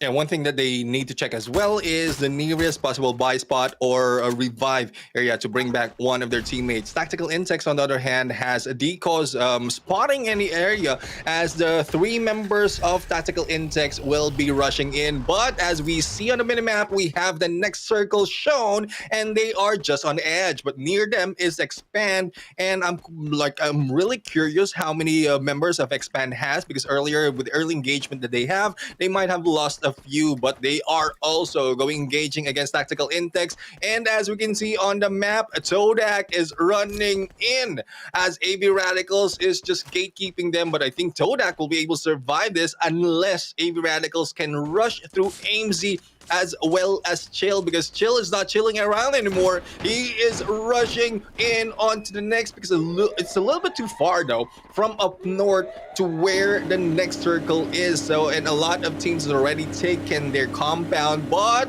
As we can see, Pedro and Chill right now. Not quite sure if this is the effect of the exhaust. Oh, no. But I think it's about to explode. One has been taken down. It is the Axel who did that. And with the Beagle, the monster truck might be exploding in a bit. Good thing Pedro managed to survive and put up that blue wall. But they need to back off because not only X-Pan will be waiting for them, AV Radicals will be on the other side. That's going to be a bad idea for you to use that vehicle, but there we go. There's going to be Axis able to eliminate Pondo EWG. And there's also going to be another team right inside this building. It's going to be Nova, who's just holding on for their life right now, as Axis right now just pushing in, destroying all those ice walls, destroying all those goo walls right now. Riles very low on HP. Just one more hit, and there you have it. Axis Esports eliminated Nova from Malaysia. But then again, but wait, there's more Neptune. Neptune hiding behind that glue wall. Phoenix with that nade, trying to actually put that nade inside the gasoline station. And you can see as well that they're actually being surrounded, but no! Look at that! That nade from Ashura knocking down Phoenix. And now Tactical Intex is in trouble. Yeah, Tactical Intex is in trouble. One takedown already in here, and Ashura with a God Nade. And then there goes a takedown by Zapnu against Ashura as well. It's a good thing that the glue wall has been placed as well as a pickup being done. But Tactical Intex a little bit too close, not knowing that there's 3 players from Axis Esports in this compound. Oren might be rushing in, but as I mentioned earlier, it might be a little bit too risky and aggressive at this point. There goes Oren right now, hiding out, and look who's stuck. Nowhere to go except for one window, and this is a good play indeed, because once you know, when you stop off all the exit that will be taken by a team, it's easy for you to probably wait or predict a nade to be coming for them. But the thing is, Tactical Intex has stuck themselves in as well. Thus, the rush will be paused for a moment. The rush will be paused for a moment, but for the meantime, Axis Esports needs to get into the objective, because the circle has shifted away from them. But then again, ITX just putting in some pressure. But then again, here we have AVR. AVR will take that crown one more time here, as Mab is all up against them. Axis Vegeta already has a triple kill here in the feed, but for the meantime, Barba just gatekeeping JPT NC off from that northern side of that map. But Ares right now putting in some pressure here onto Todak. Ares right now just holding now for Todak. 1v3 situation. They cannot get him down, but there you go. I thought he almost cannot be taken down by 3 members of AVR, but again, you will see that now as Kaito is already out of this game. Kaito, by the way, Neptune, Kaito has 7 eliminations already. Yeah, I mean, Kaido is good on a snipe, similar to Raimiel, but also has a capacity for close quarter engagement. So let's see if they'll be able to do more in here, as we're seeing grenade launchers being used as well. But if we look at the minimap, it is Farang who's stuck outside. Axis Esports will be eliminated in here, number 6. And I think the takedown, oh no, it is Farang who's almost getting into that zone, but will be taken down by the play zone, and it will be taken advantage by AV Radicals. Unfortunate for AV Radicals though, they didn't manage to survive with all 4 members, and for those who are surviving with the complete squad, it might be the end of them. That might be the death of them. But we are seeing Pedro. Todak is still alive and kicking after the battle that we've seen, or the chase that we've seen from Chill, and Ares has been taken down from the hands of Pedro. Raimiel's the only guy up close and personal, will be the challenge, but there's no beating him just yet. There goes Raimiel, out for the count. AV Radicals taken down by Todak. And Raimiel was really in trouble there because he only has some snipers on him, Neptune, so he doesn't have any gun that can be good in CQC battle. And right now you can see now Mab going for the push here onto JPTNC. The pressure is in. Man's going for the spray down. Asta right now is set, but no, he's gonna go down. There we go. Dino also gets that shotgun, baby, on to the side of Mab, and Mab Esports will get eliminated. Now we're down to 3. down to 3, and good thing JPTNC was able to survive with 3 players, and they are going against Farang with only Faiz in here going solo as well as Todak. So it's a 1v1 in here, and I think NC just have to wait as the battle continues between these two. There's no moving around. I mean, they just have a stairs and glue wall right here. This might be a I would say a solo suicide mission, but Farang has been taken out. Pedro is in here, still alive and kicking, and it's no surprise because Pedro is one of the top in this team. But with 3 members rushing you in, it might be difficult for you to survive. And there you go. Yasid takes them down, and it is JPTNC for their second booyah in this map. Second booyah in this map. Looks like they're really comfortable in Alpine, Neptune. Yeah. Yesterday they got that booyah in Alpine as well, and today they will get it again at the same map. JPTNC, the masters of Alpine, and look at them, are really happy right now. Not like what happened to Expand earlier on, they were sleeping. For JPTNC, they're all alive and well. Looks like they've eaten as well, really good nasi lemak, as what they call it in Malaysia. But again, for JPTNC, they're just probably hoping that random map for later would also be an Alpine, because they're really good at it. For the meantime, let's take a look at the highlights here on what happened in the earlier stages of the game. It's going to be a quick reactions, AVR and Expand. They went on a 3-way dance in one of the areas here in Alpine, and it was Quick Reactions was the first team to be eliminated, and then eventually Expand getting obliterated as well by Team AVR. AVR, by the way, Neptune has so many kills, and might be that even though that they were eliminated right now, late on, they will get really good points in the match standings. Yeah, I mean, one thing that they really have to invest on is on the elimination, and then regardless of the placement, at least they have some investment already on the kills. But it's good as well if they can get all those better placement in these matches, because again, we talk about balance of placement and kills. It just so happened that some of the teams has more on the eliminations compared to the others. Thus, they are really moving like quickly on the higher parts of our leaderboard. But there you have it. I mean, the Alpine is already over, and we are heading over to our match number 4. That will be our favorite. I mean, the map that we have been waiting for all throughout this day. Wow, it's a quick day for us, Neptune. Just to let you know, let's do a time check here, right quick. Time check right now on our times. By the way, there's actually a big delay right now on the stream, but time check is 2:31 p.m. right now here in our timers. We're here in the Philippines, by the way, for all of you watching right now. But we are here in the English broadcast of this live stream. But you know what, Neptune? A lot of fans out there would love to see their Filipino teams go, at it with the Malaysian teams. But looking at the situation right now, all 3 first maps that we had, it's an all Malaysian booyahs is what we had. Yeah, I mean, it's no surprise because of the probability that they'll be able, like either team, because there's only 3 Filipino PH teams in here in this lineup. But NC really has found their way in survivability. So it's more of them just taking that booyah. They can get the top 3, especially with the rotation that they're taking, and it might not be that much on the kills. At least the points is gathering up on them, and they can secure the top 12. So hopefully we'll see more of that in more of the maps that we have, but with changes on the rotations of groups, like what we seen earlier. We started off with Group B and C, and yesterday we ended it with the same group. So it will be difficult to get that momentum if momentum is their winning factor. So there's a lot of twists and bumps in I guess from where the teams are standing. But I love that as well, because it doesn't give us any predictability on who's getting to take that booyah as well as who will be getting the win. Well, like what you said, there's a lot of twists.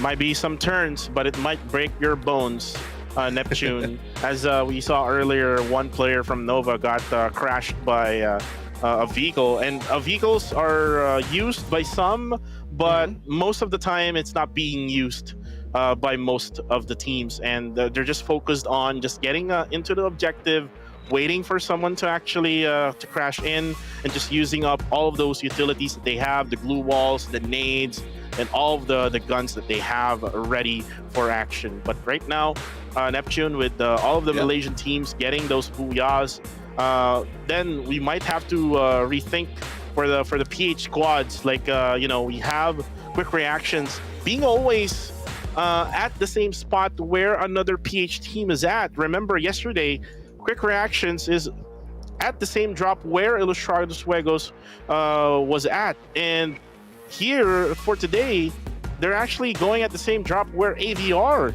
is actually dropping. So I think quick reactions needs to do some little bit of that research every single day in order for them to actually not be in a situation wherein they can be sandwiched like what happened earlier. Yeah, exactly. And one thing I like to do a research on, and I think it's only now that I remembered, but from previous season, AV Radicals took advantage of the high tier loot area. So where the high tier loot area is, that is where they're dropping, and that might be the reason why they end up with quick reaction. It's not just quick reaction, other teams as well. So I'll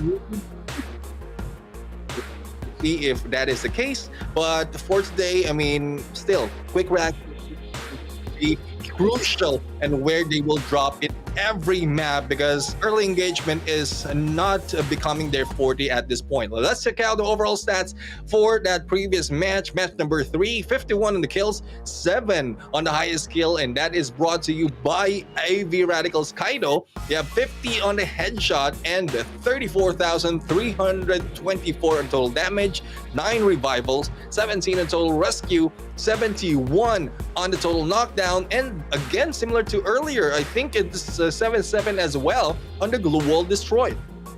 So it's now getting consistent when it comes to ice wall destroyed, right around the 70 point mark, not really reaching the 80 point mark, Neptune. So it's kind of being you call it like balanced now by some of these teams, and it's probably because of the other teams not really popping well, especially for some of the PH teams here, like quick reactions. Quick reactions, one of the teams that are very, very hot in one of the matches. Like yesterday, they had really good scores with Serene being able to get those kills right away. But speaking of getting those kills, is Kaito from AV Radicals getting 7 kills, 2,082 damage with 26% on target. Really nice score here coming from AV Radicals from the Philippines, Kaito. But again, the one who actually got the booyah will probably get the team MVP, right? Yeah, I mean, that is the usual pattern that we have, but it's a good thing that we are highlighting that the players who are doing well, and that is Kaido from AV Radicals. Found out there, we're looking at the comment section, and a lot of teams or a lot of viewers out there are also asking for a shout out. But AV Radicals right here, who will be the MVP in this game, 14 on the kills and a total of 20 on the match point. So I guess this has beaten our logic of those who are getting that booyah will be getting that team MVP. But I would agree as well, especially if they have the highest points in here, because regardless of you getting that booyah, if you don't have that much kills, then it's really not so much of most valuable in this matches. But I really love them being featured as well based on the effort that they're giving out and the result of all those effort. Yeah, definitely. So again, our logic has been beaten out here by Team AV Radicals, and again, AV Radicals, the defending champions coming from the previous season, season 4, now on season 5, still has that momentum, getting that top tier overall standing. But again, since then that team another team, JPTNC, got the booyah in that Alpine map. Let's see if they actually got number 1. No. Look at AV Radicals. They got number 1 And this is most likely going to be because of that kill count that they have, which is 14 total kill count. And JPT NC will get the second place. Yes, they got the booyah, but they only got 8 total kills. Same with 20 points as AV Radicals. Todak with 15 at third. Farang getting 13. 12 for the side of Access Esports. Mab will get 11. Project X Gaming getting 6. Expand getting 4. Tactical Intex getting 4. Nova with 2 together with Quick Reactions. And Pondo EWG with 1. And one thing that I'm concerned right now is Expand, Neptune. I actually did mention that they actually had a bad game once in that Purgatory map, and they will probably have a good game in Alpine. But no, look at them right now. Only able to get 4 total points in Alpine.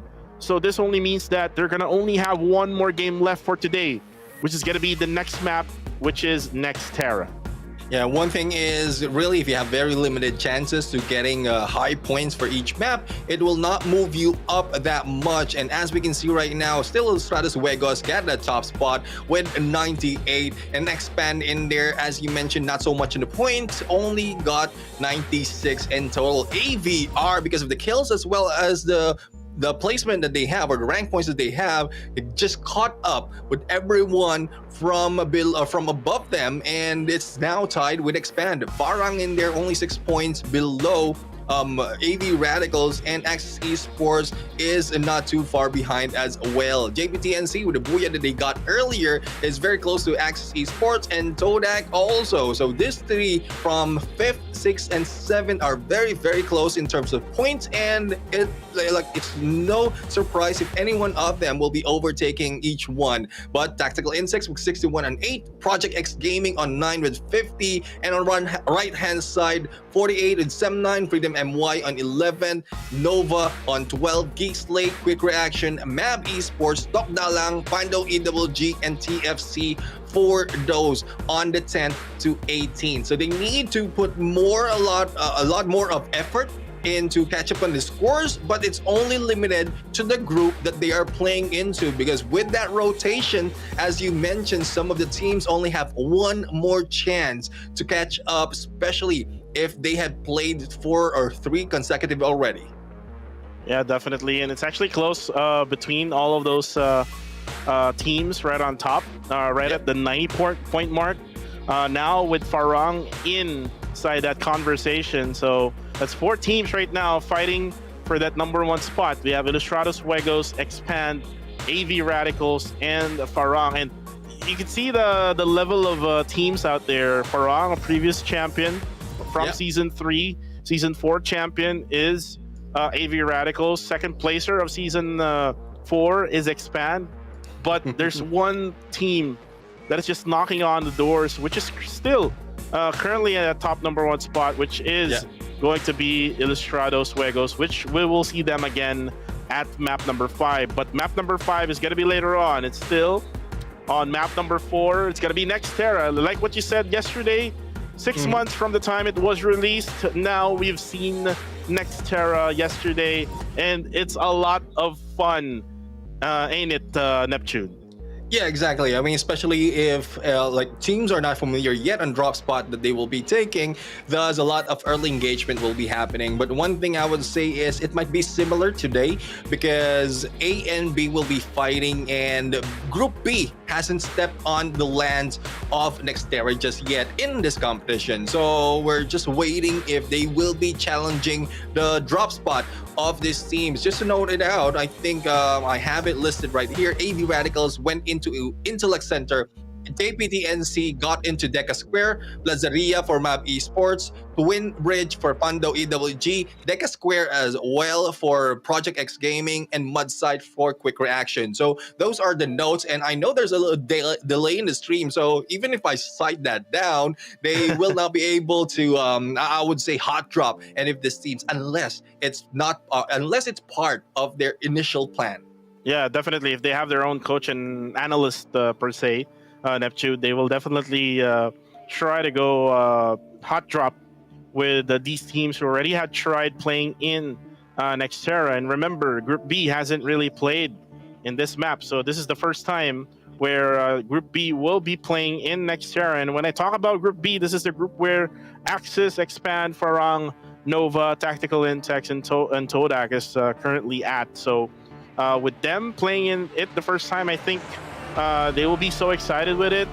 They will probably play it with really good performance. But let's see and find out as we fly in to the newest map here in the MCPS Majors, Nextera.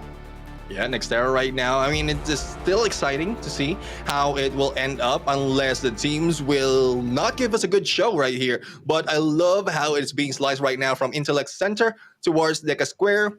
And as mentioned earlier, it's a chance that Deca Square will be occupied by two teams. But if you can see, in between Plazaria, Zipway, and Deca Square, there's a compound right there that can be a drop point for anyone. Though it has no name, it has no title, but it's a compound by itself that can be utilized by any teams. Intellect Center will be taken by AVR or AV Radicals. Todak will be heading into Twin Bridge, and Pando EWG towards Mortar Ruins. Ooh, Museum will be taken by PXG, and High Tier Loot. Look at the High Tier Loot.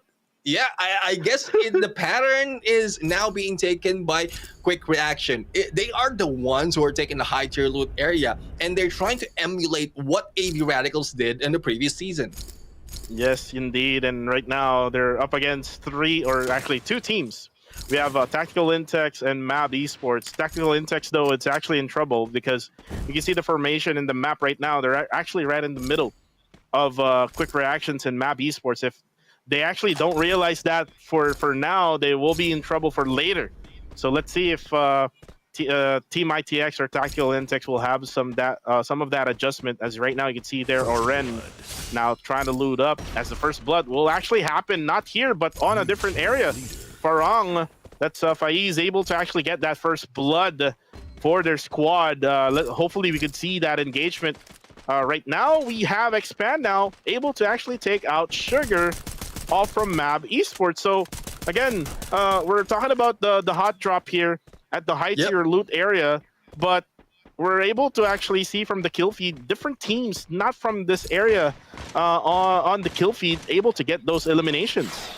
Yeah, exactly. And I like to see a lot more in here. But there's it's being seen before that a lot of early engagement is happening. Expand is just the ones who's capitalizing in it, and they are going against Map Esports. Map Esports, on the other hand, they are trying to catch up. Earlier, we've seen a little bit of aggression from them, but in the early engagement, just like this, they don't want to be in early engagements because at some point, the firepower of some of the teams is a little bit too much, and they just need to go for a passive approach. But Map Esports, I think they will be able to survive, but Adam will not do so. At least one will be able to get away, and Sugar is back, Sham is back, and Adam is back. Right on the best timing is Mans, and I would say for Mavs Esports, also loot goes to this guy of Mans, just bringing everyone back in there in the perfect timing. Perfect timing is what we need right now, but Mans right now all up against Oren. His teammates are far away from them, and it's going to be PXG who will try to gatekeep them from getting to where their teammate is at. And Jimineo able to actually go for the spray down onto the side of Fenix. Fenix will take some damage, but it'll just for a little bit. If Team PXG can realize this, ITX is actually far away from each other, they can actually try to go for the push as Mika right now. Ooh, Zapnu almost got taken down there just in time that there is going to be some fence or some walls that he can actually use for cover. For now, it's going to be an even playing field as there's a lot of buildings, a lot of compounds that they can actually hide from.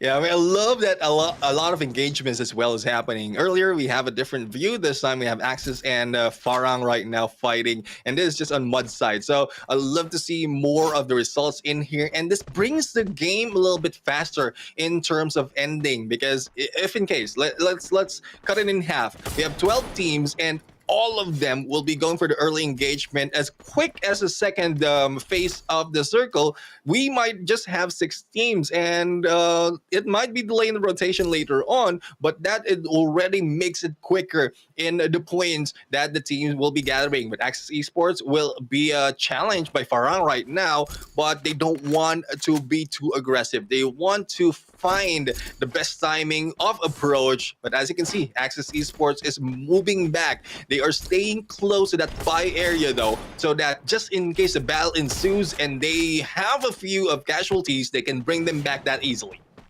And right now, Jambal together with Farang. Again, this is why we love this map, Nexera. It's all about early engagement, and it's not about just being in an open area. They will have to use their high IQ plays here because there's so many stuff that you can actually hide from. And you can see right now that Axis Esports cannot just like try to go for the push because there's so many covers, there's so many houses that Farang can actually be moving on from one place to another here. So right now, it's all about trying to be smart. It's all about trying to outsmart your opposing team as well here. As you can see now, they're actually holding on for a standoff here between Farang and Axis. On the kill feed, though, it's going to be AVR again versus Quick Reactions. But there's going to be some utilities being thrown out onto Neptune as he backs out from that spot.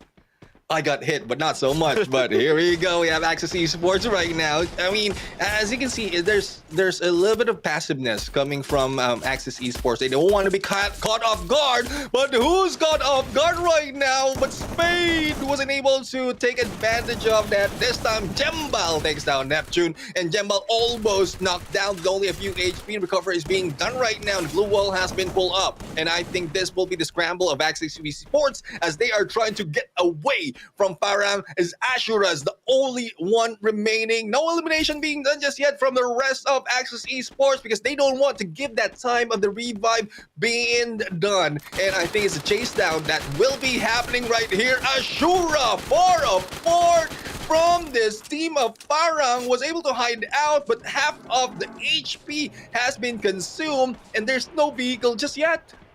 Ashura, why are you running, my friend? He's actually running towards the launcher, but no!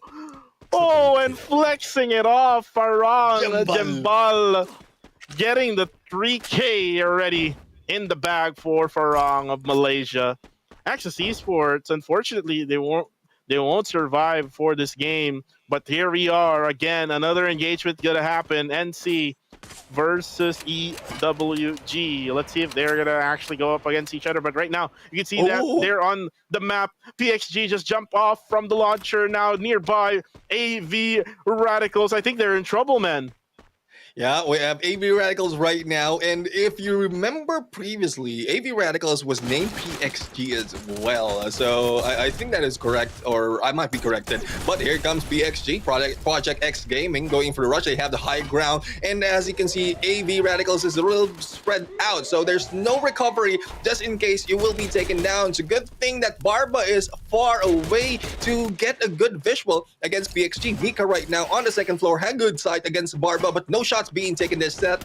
Inhaler to top up a little bit of those HP and recovery from any damage. But Jimmy Neo on to the side will give more of information, and this is a good pinch that's being done, but there's no takedown happening just yet for the side of AV Radicals.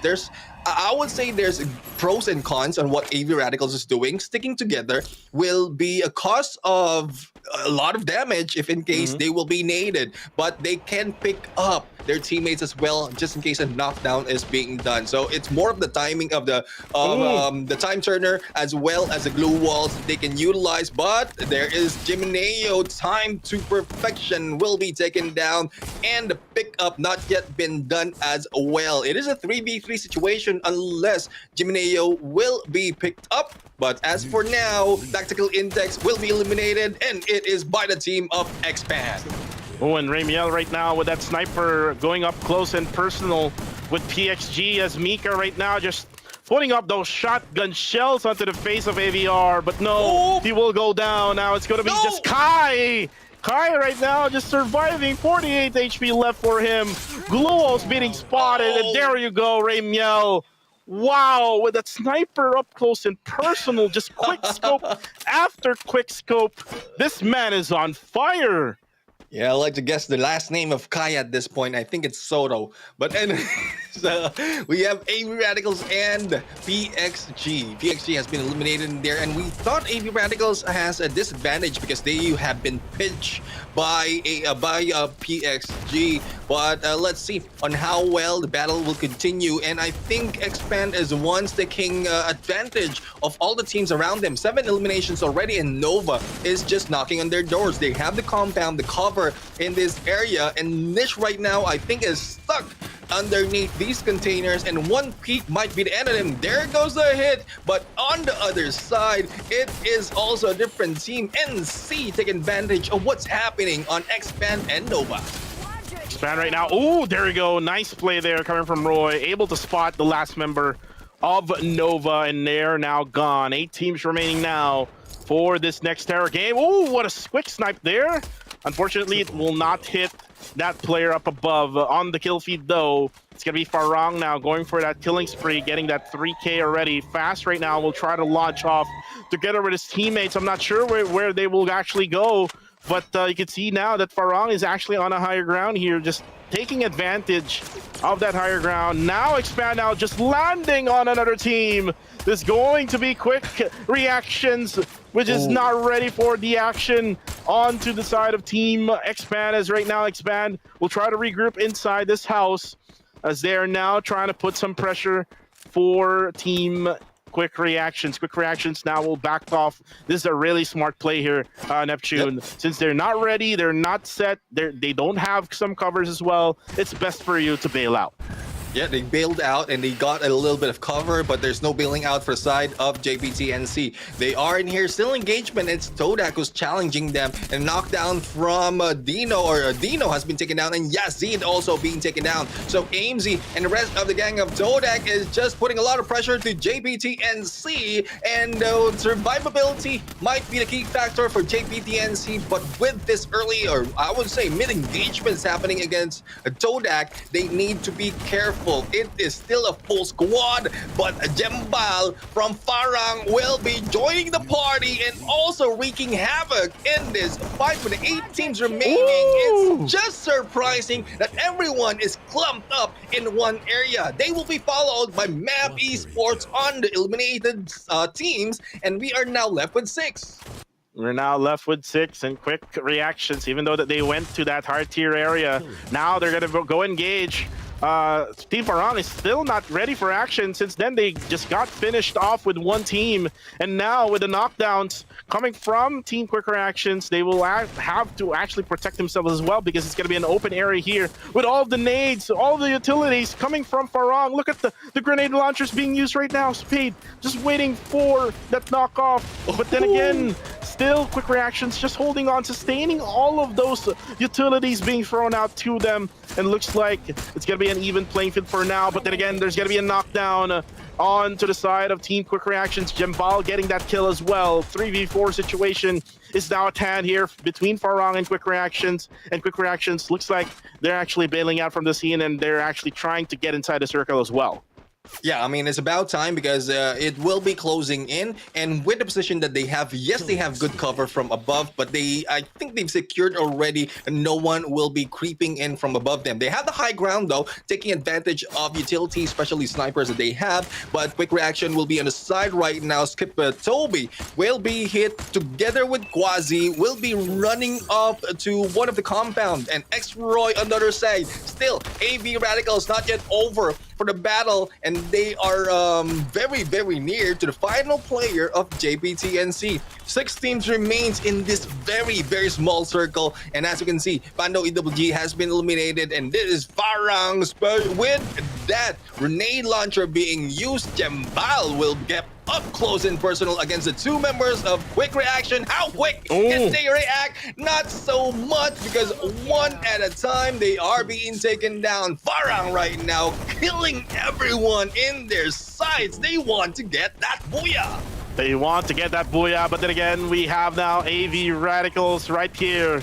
The previous season champion versus season 3 champion. It's going to be so exciting here. 17 elimination for the side of Team Farang, 11 elimination for the side of AV Radicals. This is going to be an even playing field between the two. But again, Kaito right now up close and personal. There we go. That elimination, that's quick.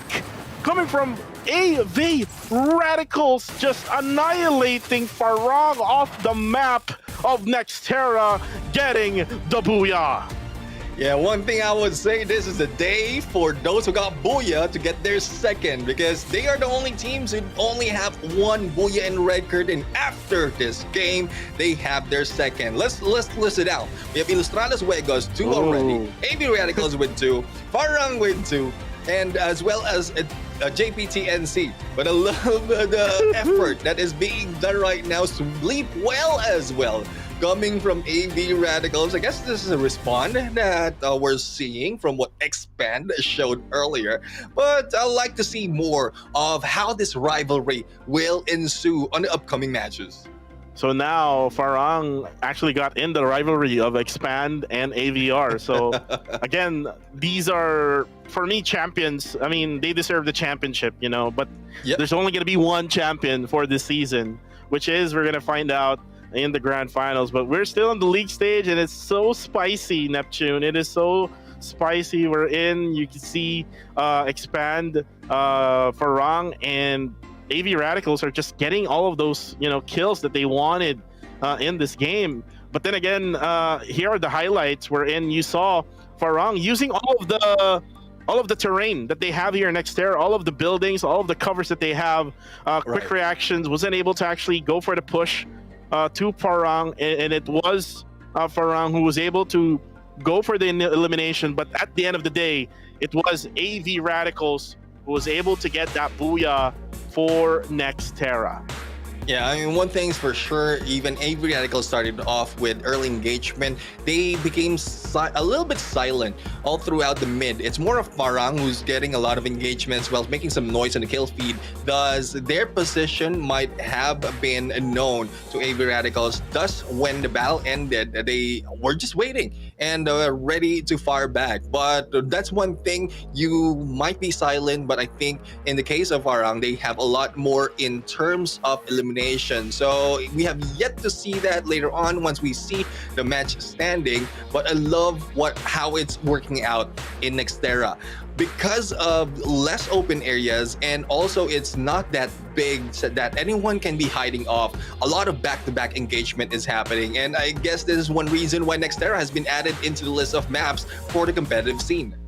And I love the atmosphere that Nextera is actually bringing us, Neptune, because you saw how Quick Reaction's gameplay is actually just always dropping off at the high tier loot area, and it gives us like a sure engagement at the early stage of the game. And then at the same time, with the rotations happening, they don't know where the others are actually going at, and it's actually giving us more engagement each stage of this game. And until the end, we saw that Farang getting 17 eliminations or 17 kills, together with that double-digit kill count coming from AV Radicals. It's just so exciting here. A lot of free fire action in the newest map being introduced here in the MCPS Majors Season 5. And I would love to see more of that with the last map being random.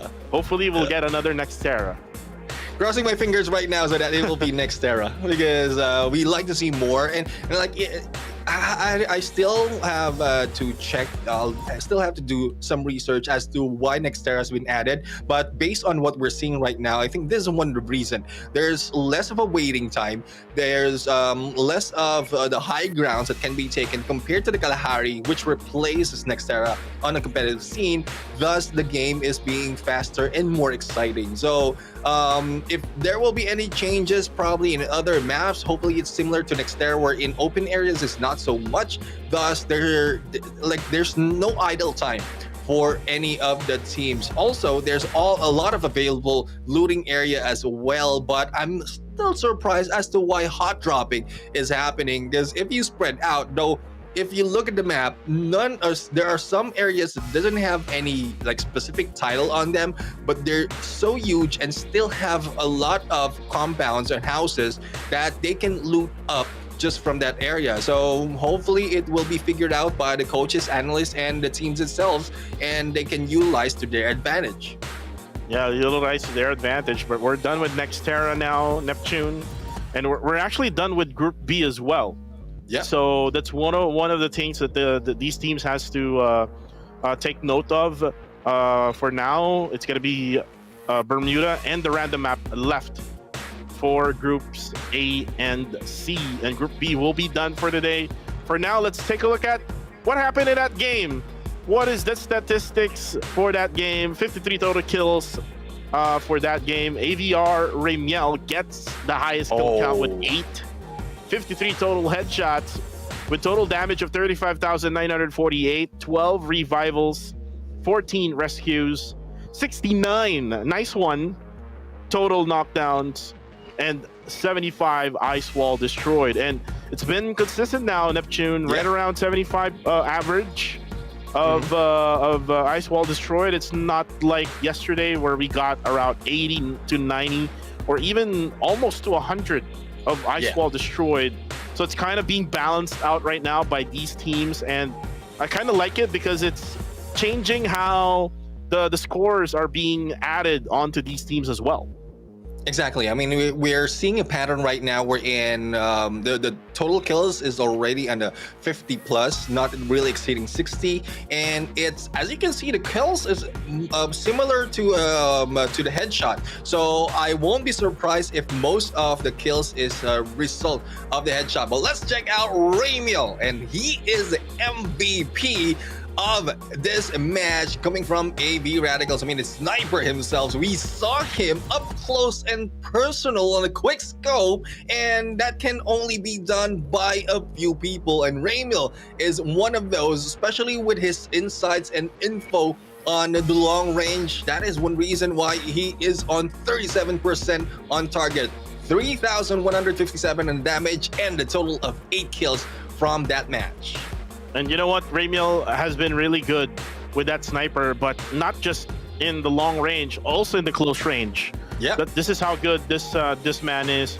But now let's talk about who is the team MVP. It's going to be Farang, though, because they actually got more kills than AV Radicals, and it might be that they have a much higher match point now, Neptune, if this is the case, like what happened here with the logic that we had earlier on. So now they have 17 kills, 9,784 damage, 15 assists with 26 match points. So I'm kind of interested now on how much points total Team AV Radicals actually got. And if this is the case, remember that all of the 4 teams has 90 points and above.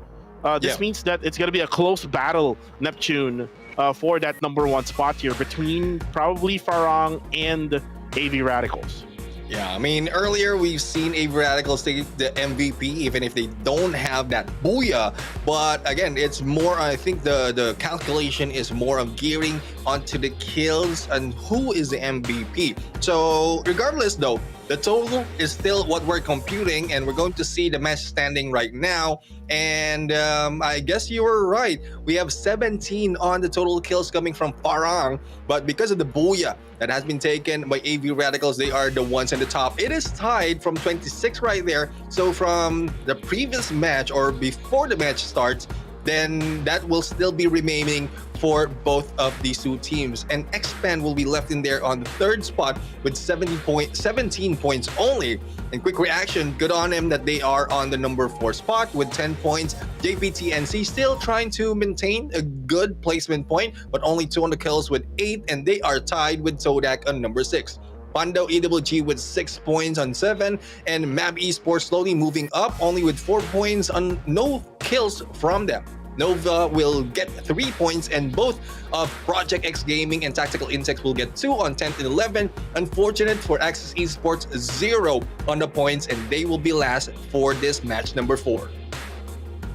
And now with this one all set, again for Group B, they won't be playing anymore. Actually, it's a good game for Expand as well, 17 points, just to tell you that.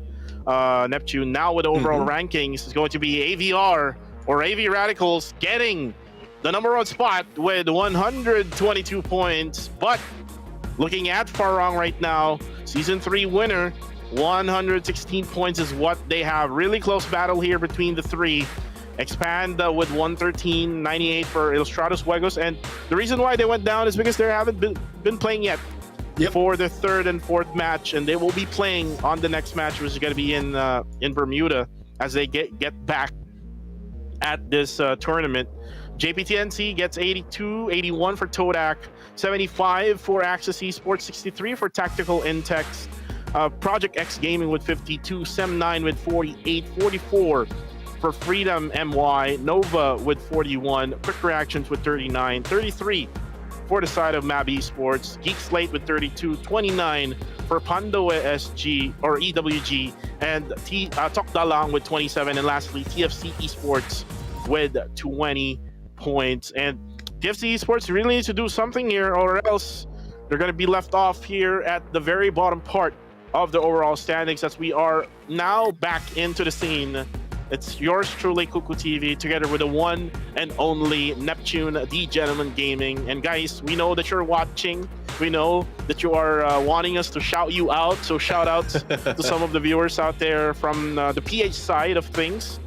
We have Klutzy Gaming, and also we have Maddox Gaming, right? Yeah. Neptune. If you have any more shout outs for you to say, Neptune, you can go ahead. Yeah, I mean, I'd just like to give a shout out to everyone who's supporting the stream out there, whether it's on Facebook and YouTube. And we really love all the support here in the English side, so that you can we can feel all the presence of everyone who is in here. And hopefully you can share the stream, because there's a lot more that will be happening. We're just up in the fourth match, or we just ended the fourth match, and there's two more. And I still love to see Nextera because of how exciting is end up in here. So for those of you who are in here watching out, and hopefully you can also share the stream. But we have something for everyone. This is the code for the Petskin Party R1. And well, who would love to have this in your Petskin? We have MCPS S5 CKS NU5. So hopefully I got that correctly. And it's time for the screenshot. So bogey pose in 3, 2, 1. Right, I mean, at least we are in a good pose when you do a screenshot. Yeah, but definitely. Of course, what's important is the code that we have in here, and a lot of people have been waiting for that, as well as how the leaderboard will be changing and who will be ending up on the top by the end of this day. A lot of things has changed already, has happened already, as Farang just quickly moved up in there, coming from a very, very low from the start of our first day. But the next series between A and C really is something that might change the standings once again. Well, let's take a look at first, Neptune, our map schedule. For those just tuning in right now, just a recap, guys. We have Expand getting that first Booyah together with Farang from Malaysia, and from Malaysia as well. We're going to see JPTNC, or we had seen them getting the Booyah on map number 3. But from the Philippines now, it's going to be AV Radicals getting that fourth Booyah of the day. And there might be a pattern here coming in, Neptune. We might see 3 or the rest of the maps here going to the side of the PH squads. Because if you remember, all the PH squads are on Group A and C. Yeah. There's no PH squad on Group B. So all PH teams will be fighting Ilustrados Juegos, Quick Reaction, and AV Radicals will be playing in. So let's see which team will get that Booyah. And for now, we talk about how well these teams are playing in Bermuda. It's actually going to be Ilustrados Juegos. Already got a total of 45 total points from yesterday. They usually drop at Shipyard, but what happened earlier on, they would need to check their backs. They would need to check their rotations, or else it will be trapped like what happened in match number 1. Exactly. And from the record, if we tie up all of the points that the teams has from Group A and C in Bermuda, it is the PH teams who are in here. As you mentioned, Ilustrados Juegos in there with the highest, because they have a lot of games that has been played in here. Quick Reaction will be second. AV Radicals not so much though, because they're not so much time on the Bermuda map. But again, we just ended our fourth match. We will be back in a bit after a quick break. And I am Neptune the Gem Garcia. Together with me is Kuku TV. See you in a bit.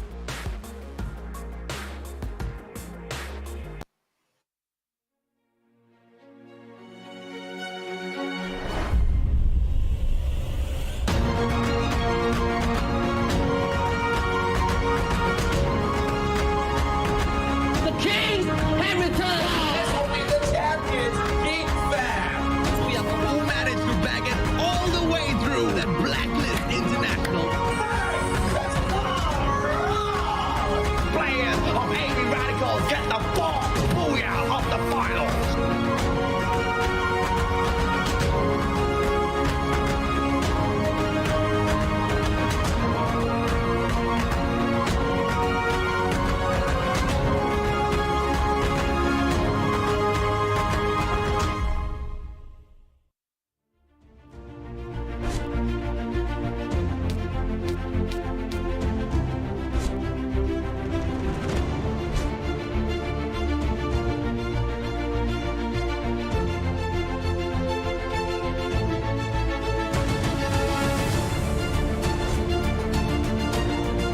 Survivor, Taco bags out, and yet another player from the side of Dota. Finals up with Geek Fam. They're 22 points behind them, but Kid Angel.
Triple kill.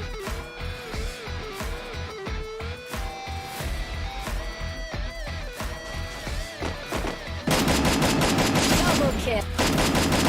Triple kill.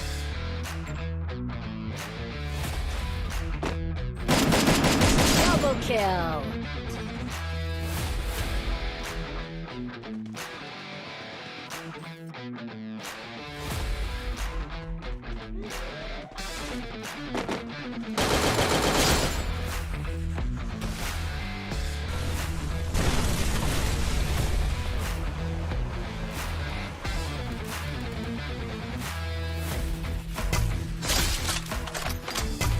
Double kill. Triple kill.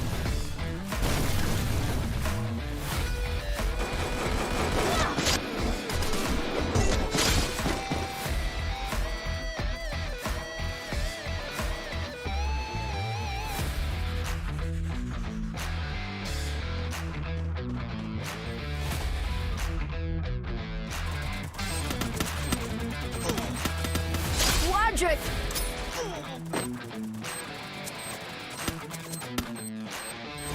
Triple kill.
will get the booyah of the finals.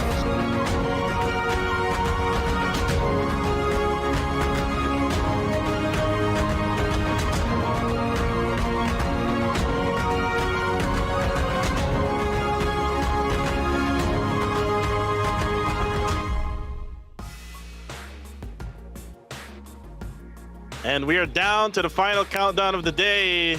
2 more maps left. Your casters, Kuku TV, together with the Neptune, the Gentleman Gaming here for MCPS Majors Season 5. Free Fire, brought to you by Garena. And guys, we are now down to Group A and C. Group B is already done for today. So that's basically what's left from Farang and Expand. So it's now time for AVR or Ilustrados Juegos to get that #1. It's like a tag team match right now, Neptune, between PH and Malaysia. It's kind of like wrestling, you know. Yeah. Tag team match between 2 PH teams and 2 Malaysian teams. Expand and Farang versus Ilustrados Juegos and Ilustrados Juegos and AV Radicals. And let's see if one of the PH teams can actually secure and just keep that top #1 spot. And actually, if you come to think of it, Neptune, Yep. since then Group B is already done for the night. That means that PH will still stay at #1. Well, if you look at the gap of the teams out here, unless AV Radicals will be eliminated early, there are only a few teams that will be able to catch up, but it's very, very long. Todak has, Todak, Farang, and Expand together with Access Esports will be resting. So the closest that we have to those who might be able to catch up is JPTNC.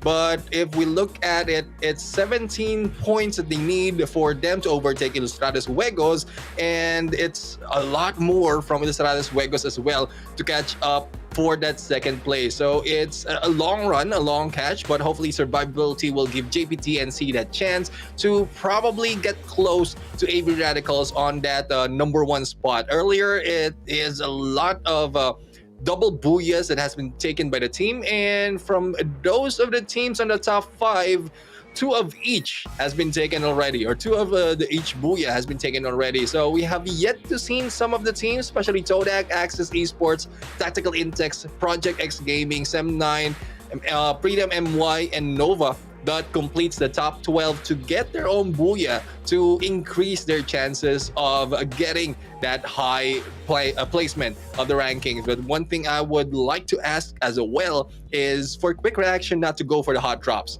because they are in there very, very close to be kicked off. Actually, they have been kicked off already from top 12, and they just need to put in a lot more of effort to maintain their top 12 position. So at least we have 3 teams from the PH who will be moving to the finals. And when you talk about high risk, high reward, the rewards is not really high right now. Yeah. For a Quick Reaction. So they will have to really be careful, especially that their game plan is always dropping into the high tier loots. But when you talk about dropping points here in Bermuda for match #5, you're talking about some teams here that might go for the same spot. Like we have Freedom MY, who actually drop at Cape Town together with JPTNC, who will probably go at Cape Town. But again, day #2 can be different as they made those research prior this day even started. And same goes to AV Radicals and Sem9, who actually went at the same location. But the most important thing right now is for Group C to actually come out guns blazing, since they actually rested for 2 games here, Neptune. Yeah, I mean, they have the energy. Hopefully, momentum is a factor for this team for them to improve on the gameplay.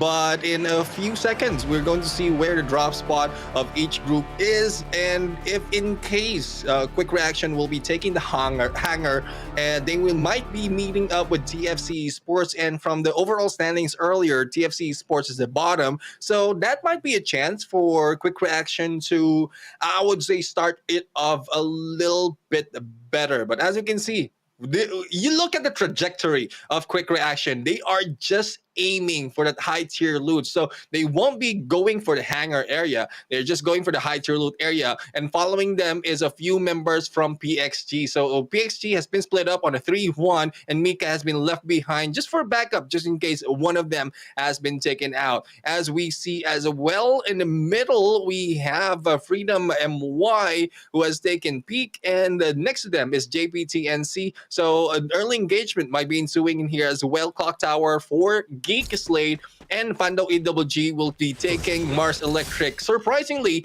no one has taken Mars Electric from the early days that we have, and First Blood has been ensued right now against PXG.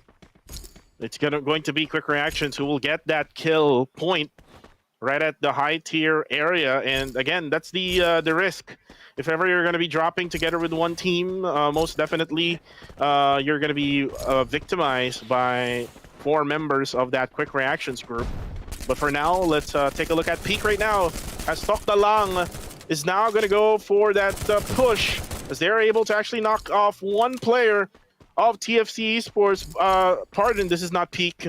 This is right just below peak area, and you can see that Tokdalang is able to actually get those pretty points here at the early stages of the game, as they're able to actually go ahead and sandwich TFC Esports together with Pando EWG at Mars Electric. So let's see if TFC Esports can actually go for that adjustment, especially that they're actually pinched right now, just right in the middle. But there we go. The push coming from Tokdalang, the master of puppets, is now the new kill leader with 2. And I love this aggressiveness coming from Tokdalang, because if you try to watch them when Group B is still here playing, they're kind of like passive of a strategy here, Neptune. But now they're looking for those aggression, and now they have 3 eliminations just right off the bat here, just probably around just 2 to 3 minutes in game. Yeah, I mean, one thing I would say is there are some teams that are really well in taking advantage of the other teams who doesn't have enough of the loot and weaponry. Thus, TFC has made that, well, they made an adjustment in drop spot without taking hangar, but they took the risk of taking this peak area or just below the peak area, and they met up the team of Tokdalang. And Tokdalang right now, I think they are taking notes as well of where other teams will be rotating, and also where the best loot can be taken. But as we talk about Tokdalang, they will be meeting up with Pando EWG and Jay-Z right now, taking the lead in the rush. There goes the initial frag, but no takedown just yet. Here comes Jay-Z, a little bit too close, but with that turnaround, he might be able to go for the takedown. Yun right now playing it smart, shotgun in hand, and there goes the takedown by Yoon against Monito. Jay-Z right now goes for the follow-up, and Yoon has been taken down, not by this guy of Jay-Z, but from 2 was from far away, and the pickup has been done. The Tokdalang has lost 1 of their players. Where are the rest of the teams? That is my question right now, and as we can see, thank you very much, production, for the bird's eye view to answer that question. And there you go, Tokdalang now with 1 player off, but they can actually go for a revive here for a buyback. As I can now see here, Tachi together with the gang of Tokdalang trying to back off for a bit here right at Pachinok. And they will get those 3 eliminations. This is actually good for them, especially that they're actually one of the teams that are really struggling when it comes to actually getting those points. If I remember, they're kind of like on the very bottom part, just before that last spot in the overall. So let's see if they can actually continue on with this aggression. As on the kill feed, Sem9 able to actually get a kill there onto JPTNC. That's gonna be Zen OP getting that sniper kill far away from the side of NC. And you see NC right now trying to get that revive back for their squad. And again, we'll get back Yazid, who was killed earlier on. And let's see if they can actually do this safely, because again, the other team is now actually trying to go for the push. You can see Asta right now trying to just be safe, just right behind that bar or that location where the revive is currently at. But you can see Fikri introducing his name again to the viewers. Why? He's one of the best snipers out there, together with Ramiel. of AV Radicals. Let's see if they can actually go for the push here as Sem9. Look at their formation, Neptune. This is kind of like a box or maybe a triangle formation is what they're doing right now. A 1-2-1 split. As we switch over here to PXG versus AVR. Looks like AVR is already able to actually get the advantage as he actually knocks down two. Barba! Oh my goodness, just taking down two, and now Kai will be the next one. But there's going to be another team there, which is going to be Quick Reactions. Yeah. And one thing I would say is, I don't know who's targeting who, but AV Radicals and PXG is getting heated for every map. Quick Reaction is in here a little bit too quick on the movement, and PXG Kai will be in trouble being pinched by two of these teams. And as we see right now, we are seeing AV Radicals backing off onto this ledge so that they will not be given an opening, but there goes the takedown. Skippy Doby has been taken out. Mika has also eliminated, and here comes Barba for the rush, not giving them time, but unfortunately for them, the pickup has been done. Freedom MY has been eliminated on the other side from Sem9, but here goes Ares. Not too fast on that approach, probably waiting for the teammates to get in, and PXG is out for the count. It is now Quick Reaction who will be challenged by AV Radicals. It might be an easy point for them if Quick Reaction has not given enough effort into firing back in the close quarter engagement. Quick Reactions right now has to be quick here as AV Radicals is just pushing in, putting the pressure right to the face of Quick Reaction as Kwasi will try to run away with the vehicle. Why are you running, my friend? As Skip to B will try to survive here as Ares goes down. Just all the glue walls right now being used right now by Skip to B, but very low HP is on him, and now he's gonna be down as Ramiel now with 2 kills together with Barba with 3. Altogether, they have 7. Still, Quick Reactions. I'm pretty sure that they're still alive here with Cyrene and Kwasi alive, and now going for the revive right outside the circle. Again, this is what needs to be done. Like what we always say, Neptune, it is what it is. Yeah, it is what it is, but unfortunately for Quick Reaction, I mean, they have a good advantage in there, especially with the surprise hit that they had against PXG, but it's AV Radicals who has eliminated PXG, and then as AV Radicals back off, it's more of tactical on the position that has been done by AV Radicals. Thus, they took advantage of Quick Reaction's movement on that high ground, and it just didn't stay out in the open. So, well, it's a good thing that Kwasi was able to run to the moon, and we'll be bringing back the rest of the teammates. They can refresh, they can recover and regroup. So as they get back into play, we're expecting Quick Reaction to put up a little bit more of points for them to step in on the top 12. Same goes for Tokdalang right now. 1 remains. It is nuts, and as the blue or the microwave is eating them up, they need to prioritize on their teammates getting back. Otherwise, it will be GG's for them. 10 team remaining in this game, and it's still getting heated at this point. Yeah, definitely for Tokdalang. Right now, let's take a look at TFC. Look at them right now. They're going for the gunshot onto the side of McRory. Ilustrados Huegos right now is in trouble. They're currently on the lower ground. But the thing is with TFC Esports, there's no follow-up being done by TFC Esports. They have to do those follow-ups in order for them to scare off these top-tier teams like Ilustrados Huegos, who will be able to actually go for that reset, who will be able to go for that regroup, and they can actually plan out for a much better rotation going forward. And you can see now the Shanks here together with the gang as we switch over here to the side of AV Radicals together with Quick Reactions. These 2 teams for today, Neptune has been really going at it ever since they played going at match number 3, if I'm not mistaken.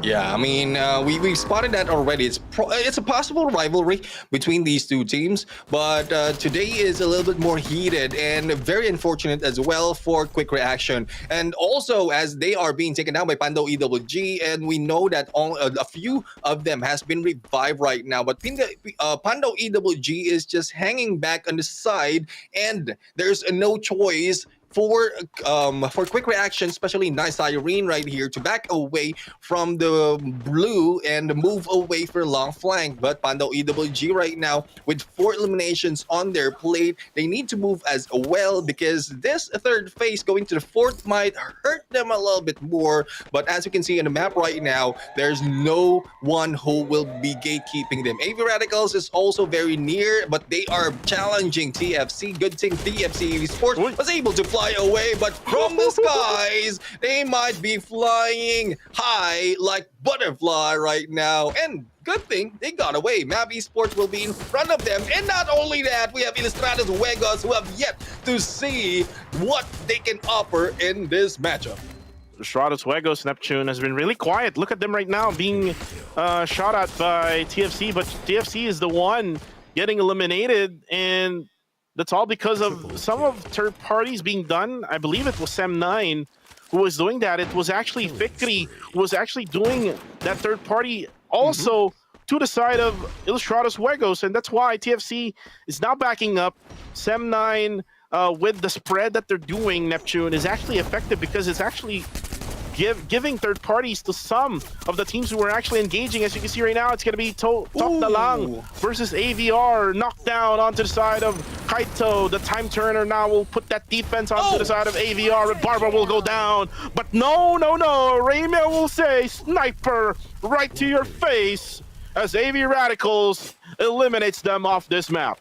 Ramiel is getting a lot of highlights in up close and personal snipe, and well, there's no surprise if that's the only weapon that you have to make do with what you got. And as we can see, they at NC got a few visitors right here in the name of Mav Esports, though one is in there who might be overtaken by a few. And looking at Ilustrados Juegos, who's not far behind, is also trying to catch up on the points. So far, no eliminations being done by Ilustrados Juegos. They are, or they might be targeting the Booyah at this game, but they need to put up a little bit more of those kills as well. It is McCrory is already out in here. It's a 3v3 situation at this point, and one thing I would say, if they take time to eliminate some of the teams right now, then it will be GG's for them. But speaking of GG's, AV Radicals has been taken out on 8, and as we can see, we are now left with 6 as another team has been eliminated as well. AVR got out, and now it's going to be 4 bids who will not say goodbye, but then again, there's going to be another player coming in to go for the push. It's going to be Adam, who will be able to eliminate now Ilustrados Juegos.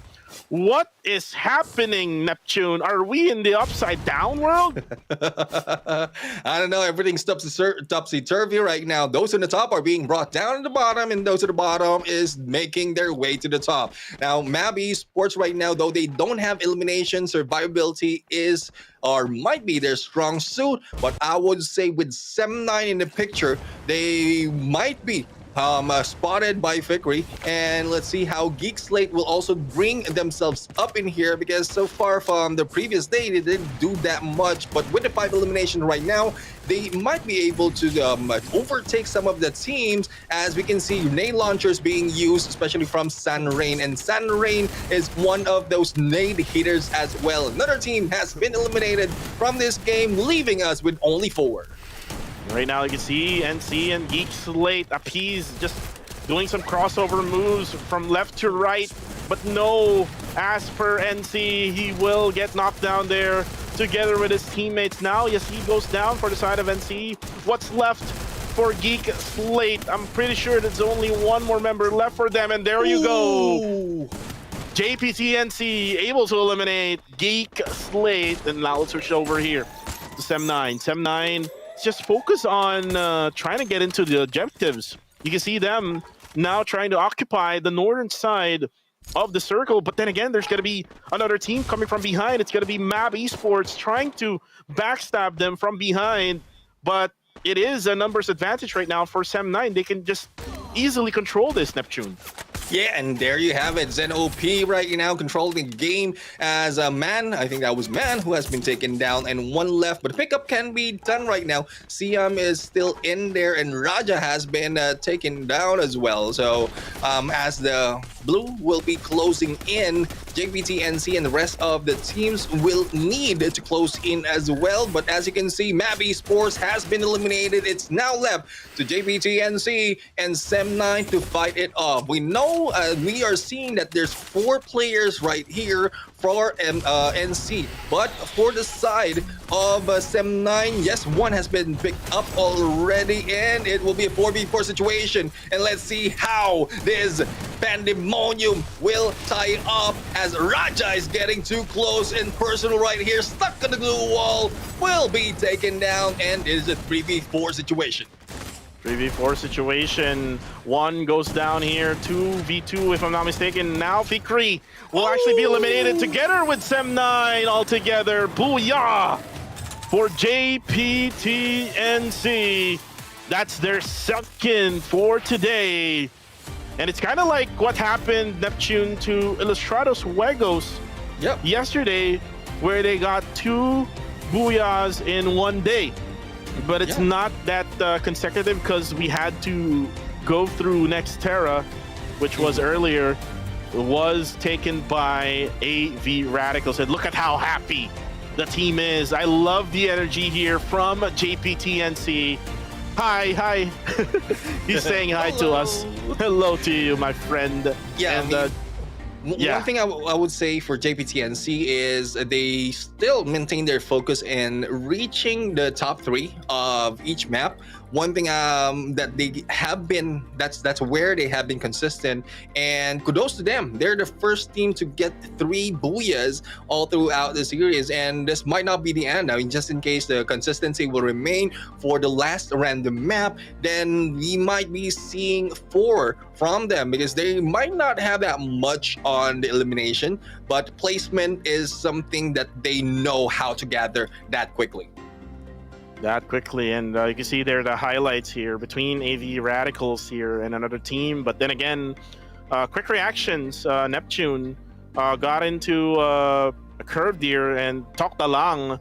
I was saying that they had a good early engagement, but they need to continue that consistency until the end of the game in order for them to be able to get that booyah, in order for them to also get additional kills right at the end of the game. But then again, it was Fikri's sniper skills together with JPT's NC's CQC battle who actually got their booyah at the end. And there you go. You're right back at it again here. Our casters, yours truly, Kuku TV, together with the one and only Neptune, the Gentleman Gaming. And again, shout outs to everybody who's watching right now. To actually, there's a lot of KOLs for Free Fire coming from the Philippines commenting on Facebook. If you're wanting us to do a shout out on your names, definitely go to the Facebook live stream. Go guys, check it out. Actually, I have one shout out because I've seen one KOL visit our stream. It's JLems TV, who actually been commenting since earlier on. So shout out to you. So if you have any other shout outs, guys, please go ahead and comment right now in the live comment section. But for now, Neptune, we're down to the final map of the day, which is going to be a random map. On the rehearsals before we started this live stream, we've seen a couple of random maps. I'm hoping that it'll be one of those maps, which is going to be Nextera. How about you, Neptune? Yeah, I mean, it might still be random because like we're using a randomizer right now, and that's the RNG. And one thing about Battle Royale really is how random everything is. The flight path, the circle, even the last map for a day is random. So a lot of twists and turns right now that gives a lot of excitement in this game. And Nextera is still my wish, crossing my fingers, because of how well the teams are fighting in that map and how chaotic it is, bringing a lot more excitement in terms of the engagement. But won't be surprised if it's the other maps that we haven't seen just yet. Yesterday it was Alpine, if I'm not mistaken, and I will be surprised as well if it will be a Bermuda map, because giving us a 3 Bermuda in a day will be the advantage of those teams who are doing well in Bermuda. I would say, I would like to say Ilustrados Juegos, Quick Reaction, or AV Radicals. But I think that has been beaten already by JPTNC, who gave us good in terms of that previous matchup. Got the booyah, got a good position as well. Not only that, maintaining their survivability for all the members of the team. So I'm being broken right now as to who to cheer from. It's just that the teams just have to provide us a lot of excitement as well as good gameplay, so that our hearts will be geared towards their team. Yeah, definitely. And again, it's all from the Philippines, also from Malaysia. 3 teams actually just from the Philippines, but we do see a lot of supporters coming from the PH side of things if you actually watch on Facebook. So shout outs to the Filipino viewers out there, but also shout outs to the Malaysian fans out there, to all of the teams coming in, playing in week number 1 of this MCPS Majors Season 5. I'm hoping to see more of the other Malaysian teams to actually pop off. Like, I know Tok Dalang actually got those early engagements. They got the eliminations, but they need to be consistent until the end of the game. But before we talk about even more of that, Neptune, let's look at the overall stats here with 52 total kills, 10 coming from Fikri. It was Fikri's sniping skills who actually was in charge of why Ilustrados Wegos who actually got eliminated in that game. So 10 kills total.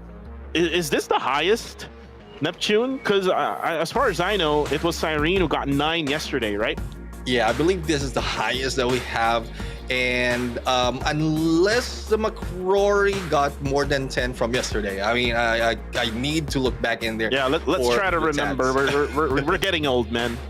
Yeah, I mean, I'm getting white hair already. But anyways, starting it off, well, it's a good thing that we are getting SM9 and Fikri getting the highest kills. 62 in headshot though. Damage is pretty much the same as the average that we've seen from each match. Revival, not so much as well. The rescue this time is a little bit high, but the knockdown is higher compared to yesterday, and average on the blue wall destroyed. So we're seeing a pattern right here on how the overall stats will be. But let's check out the MVP of the match. It is Fikri, no questions asked. We are looking at 10 eliminations, 5,851 in damage, and 34% on target percentage. So I think the second place has been beaten already, because if I remember from yesterday, 45 or 46% was the highest on target that we have.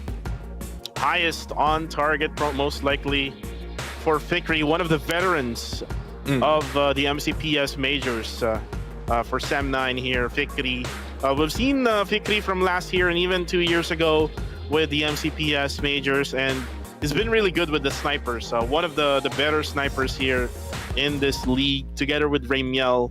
Ramiel, though, is really so good when it comes to close quarter sniping, which we can only say here, only here on Free Fire, ladies and gentlemen. Yeah. But for now, let's take a look at the team MVP, JPTNC, who got 15 kills in total, 10k damage. Wow. For JPTNC.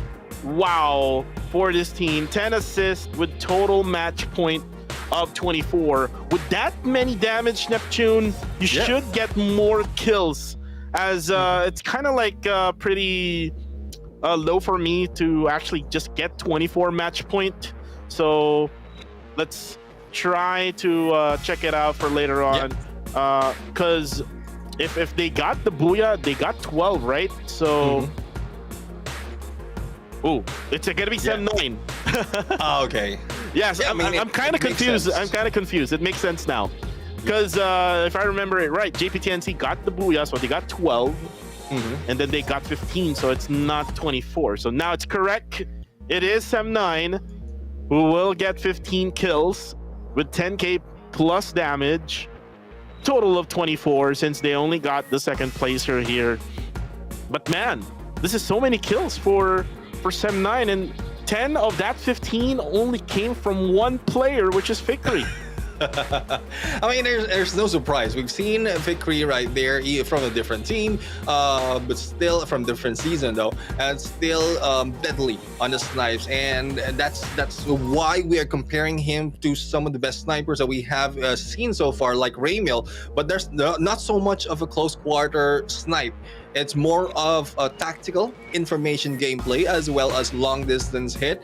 Does the 10 points really deserved by this guy of Vickery? But let's see the match standings from that Bermuda map, and Sem9 is on the top, beating the ones who took the Booyah, which is JPTNC, just because of the total kills. And with JPTNC, 8 kills, not so bad. It's 4 points difference between them. AV Radicals will still be on the third, but unfortunate for them, they have a good number of kills, but not so much in rank points. And well, it is what it is. At some point, you can get one, but not all. Geek Slate also in there, slowly moving up after a long time of being stuck in the bottom half of our leaderboard. PFC as well. Map Esports will be in there, no kills, but only placement point. Pando EWG with 8 points, tied with Map Esports. Ilustrados Juegos, not quite sure what happened right there, not so much an elimination. And Tok Dalang right there, balancing off 2 and 3 on points and kills. Now, quick reaction, only 2 for that match. Freedom MY getting 1, and Project X Gaming, the first team who got eliminated first, with 0 on 12. And after this, I think there will be a lot of changes in terms of our overall standings, Cuckoo. Yeah, definitely it will be changing, as you can now see. Still with AV Radicals at number 1 with 137 points. Farang still at number 2 with 116. Still with Expand at number 3. So top 2 and top 3 never really changed since they didn't play anymore for match number 5. But you see now that Ilustrados Juegos just inching closer now to the score of Expand, 103 points. JPTNC now closing in with 102. 81 for Todak, Axis with 75. Sem9 with 72. Tactical Intex with 63. Project X Gaming with 52. 45 for Freedom MY. Geek Slate with 44. Quick Reactions with 41. Same with Nova and Map Esports. Pando EWG with 37. Tok Dalang with 32, and TFC Esports with 29. Look at that big difference coming from top 5 and top 10.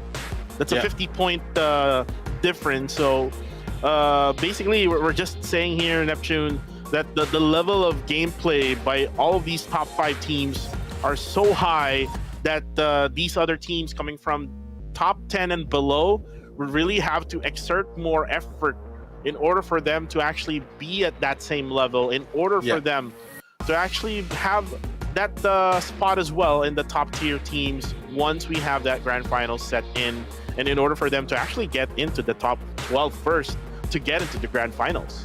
Yeah, exactly. And one pattern that emerges between the top 5 is the number of booyahs that they've taken. Well, they're the only teams who are taking booyahs all throughout these matches. Thus, the other teams are only depending on the placement that they have, not so high though, and as well as the kills that they are getting all throughout the match. So that's one reason as well why some of the teams are trying to go for the early engagement so that they can invest more on the elimination points.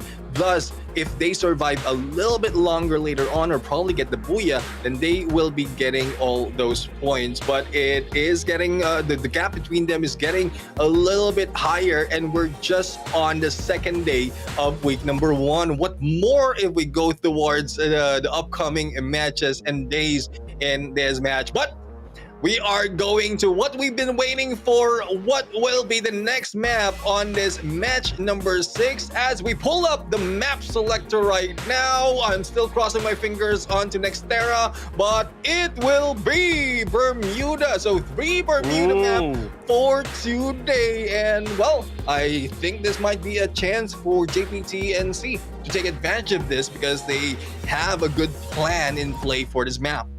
You are correct with that one. JPT got really good scores coming from that Bermuda map, and same goes with Sem9, Neptune. Yep. Sem9 with Vickery getting that 10 bombs in that match number 5 can get another 10 for this final map of the day, and this is why we love this map selector in the final match of the game. It's random. You cannot really prepare for it, Neptune. So there's a little bit of that time, like a little bit of time for you to prepare if you have those analysts and coach, so that you can actually try to plan out on which team will you be targeting in this game. And we've seen some few early engagements in this map of Bermuda, and let's see if it's gonna happen the same as we go along with this final map of the day. Yeah, final map of the day, Bermuda once again. As mentioned earlier, 3 Bermuda maps will be played for today, and well, for those who are so familiar in this map, then they can take advantage of it. So we're just waiting for the battle to start, but as we look back in what happened earlier, NC or JPT-NC really have a good chance as well as Sem9, and it broke our assumption wherein Ilustrados Juegos, Quick Reaction, even AV Radicals will get a good placement in here. But I would say AV Radicals showed that with a lot of elimination, they will be able to get a high standing in a match. And with 1 minute to wait for the Bermuda flight to go, we are excited to see how will the end of will the beginning of the end happen for this day. I love that. Beginning of the end. And right now, with 36 seconds left, we're going to fly in again to Bermuda for the 3rd time of the day.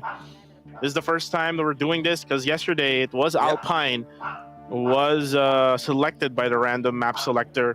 But again, going back to whichever map we had before this, which is the same, we had early engagements coming from teams, and let's see if they're gonna do that same thing as we go along in this map.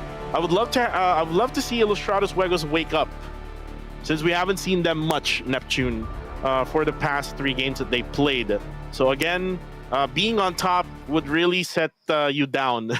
It's kind of like you're being you're chilling right on top, and you don't just think about the others down below, which is striving and trying hard to actually take that spot that you have. But again, Ilustrados Juegos, with this type of flight path coming from Rimnam Village to the northern side of Riverside, would have an easy drop to their usual spot at Shipyard.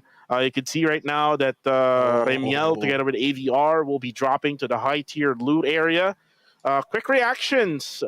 This is different, Neptune. Look at them right now. Quick Reactions going to Graveyard.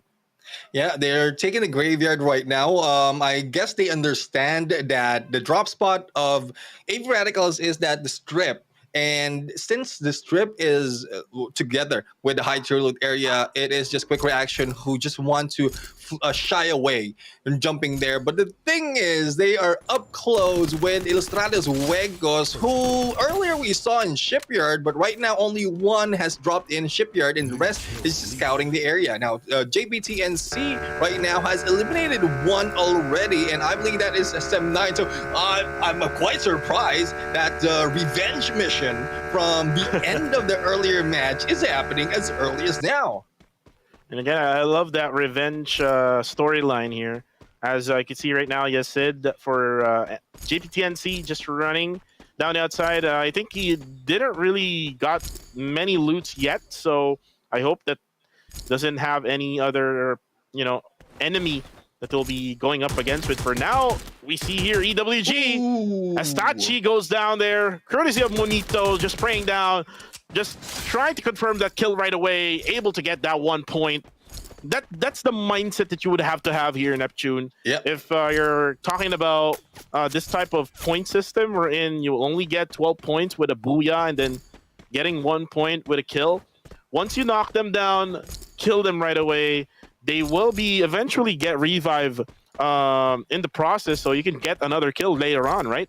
Exactly. I mean, well, it might be a good plan if it plays out to your advantage, but it really is a sound plan. And again, that's one reason as well why a lot of teams are getting a lot of kills as well, because they're taking advantage of three of the players who, and then leaving one behind. Once they get revived, they have a good chance of getting all those kill points later on. So PXG right now has taken away from the potential or engagement earlier that almost happened. Bullseye will be their target, as a quick reaction right now will still be in graveyard. So this might be the early engagement that we might be seeing, but not too early, as it has already been 3 minutes from the start of this match. So far, 12 teams remain in this battle, and as we can see, quick reaction just quickly pulling away from PXG. They don't want to risk being taken out early in this game. And right now, Cyrene just jumping up and down, looking for the players of PXG. And this is actually good. He's able to actually go on top of that wall and able to actually spot these players from PXG and able to actually get those damage done. The thing is, he's not able to actually get the knockdowns, which is the most important thing right now of what quick reactions can do. But for now, let's take a look at MAB Esports. They're looking at TFC Esports, who is down below them. So they have the higher ground here, but they have to protect also what is up above them, because a team might, pop up and go for that third party. Exactly, and MAB Esports is getting close to the top 12 spot right now. So if they do well in this match, they might be able to cross over to the chance to get to the grand finals. But TFC right now, currently at the bottom of our overall rankings, they need to back out, focus more on survivability instead of gameplay, because they have a chance later on to get a lot of eliminations if they can survive a little bit further. But I guess that's no question for Luffy right now, because he got one elimination, but backing up is still a sound plan for him. 1v2 situation in this area, and there goes Hai Sheen, who will be taken out by Kaizo. And don't listen to me, TFC, go ahead, make some killing so that you can move up your ranks a little bit higher, and then just make sure that you survive towards the latter part of the game. And right now, MAB has to bail out from the scene. Now they're down to 2. They can try to go for some revives here still. As you can see here, that we're still at 5 minutes and 20 seconds of the game. Still really early for MAB. They can try to go for that regroup and reset. But for the meantime, looking at the bird's eye view right now, things might get spicy here between EWG and Tokdalang. They're really close to each other. Riven, do they know, Neptune, do they know that there's a team right in front of them? So they might get surprised here, as Riven doesn't have any guns on his hands right now. He's just trying to run, or maybe he heard already this player from TD or Tokdalang, which is just right underneath him, and Riven just going for the sniper shots from a far distance, as Nuts actually gets hit there, down to half HP. But Yun just trying to get his presence known now, as Shahid goes for the shotgun. No, it won't connect because of the time turner defense, together with the ice wall, glue wall from EWG. And there you go. That's going to be a knockoff from Shahid. Nice play from him, but he needs to think also as well of another player right in front of him, which is JC. Oh my goodness. Oh, and there you go. A slap to the face a la Will Smith. Neptune. Slapped by a shotgun, and also the mid kill being brought by Yoon. Is almost seeing a little bit of Soldier Boy right there. But anyways, Tokdalang is in here with 4 elimination already, doing well. And though they have 1 casualty, but speaking casualty, we are seeing a little bit of casualty as well from Freedom MY, as AV Radicals right now is just scrambling to get each and every player, and Kaido up close and personal together with Ares right now taking Rin. So it's not just this team that they are fighting against. I guess there's another team from afar, and Freedom MY right now is just losing a few of their players. Still, 4 remains for AV Radicals, and they are on hunt or probably on hide and seek against Freedom MY, and it's no surprise if they can be brought back in here. But with the distance that AV Radicals have on that revive area, I don't think Razik will be moving in towards that. And TFC is also getting close, so they needs to find a different area to bring back their teammates. Oh, no. Otherwise, they will be at a loss. Oh no, I was just about to say that Razik is actually getting closer to one player of TFC who's just prone on the ground. And you can see that Razik right now in between of two teams, PXG and TFC, doesn't have any place to go, so it's best for you to just stay where you're currently at right now. I think TFC is trying to like gatekeep this revival area right now, or this buyback area, where Freedom MY can actually do their revives, and AVR is doing the same thing. Yeah, I mean that's one of the factors that can give you or pull in some of the players or some of the teams for you to take advantage of the kill points. But speaking of kill points, AVR are receiving a damage, and it's TFC who's putting them down one at a time. So if TFC will get that Q that they can push out in here and take advantage of knockdown, they might be able to do so. And there you have it. Raymiel once again has been taken down. Kaito right now sighted, and Luffy is the guy who's making it work. Not only that, the nade hit coming from the sides is making it difficult for AV Radicals to fight back. The FC right now in the 2, and the glue wall's being destroyed. Here comes the rush. Where can you go, AV Radicals? They are trying to survive, but survive might be an understatement because TFC wants to get all those points. TFC wants to get all of those points right now, but the thing is, look at Barba being surrounded right now by the police, knocking your door. It's gonna be Sam9, who is currently hot right now, all because of that previous performance in that previous Bermuda map. But for now, if you're able to actually get a kill there on the kill feed, but at the same time, waiting for the sniping shot is the other members of Ilustrados Juegos. Now, quick reactions. Will it be a quick elimination like what the live comment section would say? And there you go. Quick reactions gets eliminated by another PH team, which is Ilustrados Juegos. Well, Ilustrados Juegos did well in Bermuda. They're one of the teams who got the booyah in this map. And quick reaction, they just need to work on, they worked on their drop spot already. They need to work on their rotations. And that's just in case the close quarter engagement doesn't work out for them. And I was quite surprised because they do have chessmen. So hopefully chessmen usually get the information similar to what we've seen from Fikri, and relay that to the team. Now, if they think that they are, they won't be able to fight back, then they can just pull out. But that's one question. The snipers might not be doing that much of information relaying, or they are relaying the information, but the rest of the gang is not responding that well. So probably not that quick in the reaction coming from everyone in this team. Right now, the circle has shifted to be Mascati Strip. Let's see who will actually get into the circle, as right now we have Jimineo just jumping down.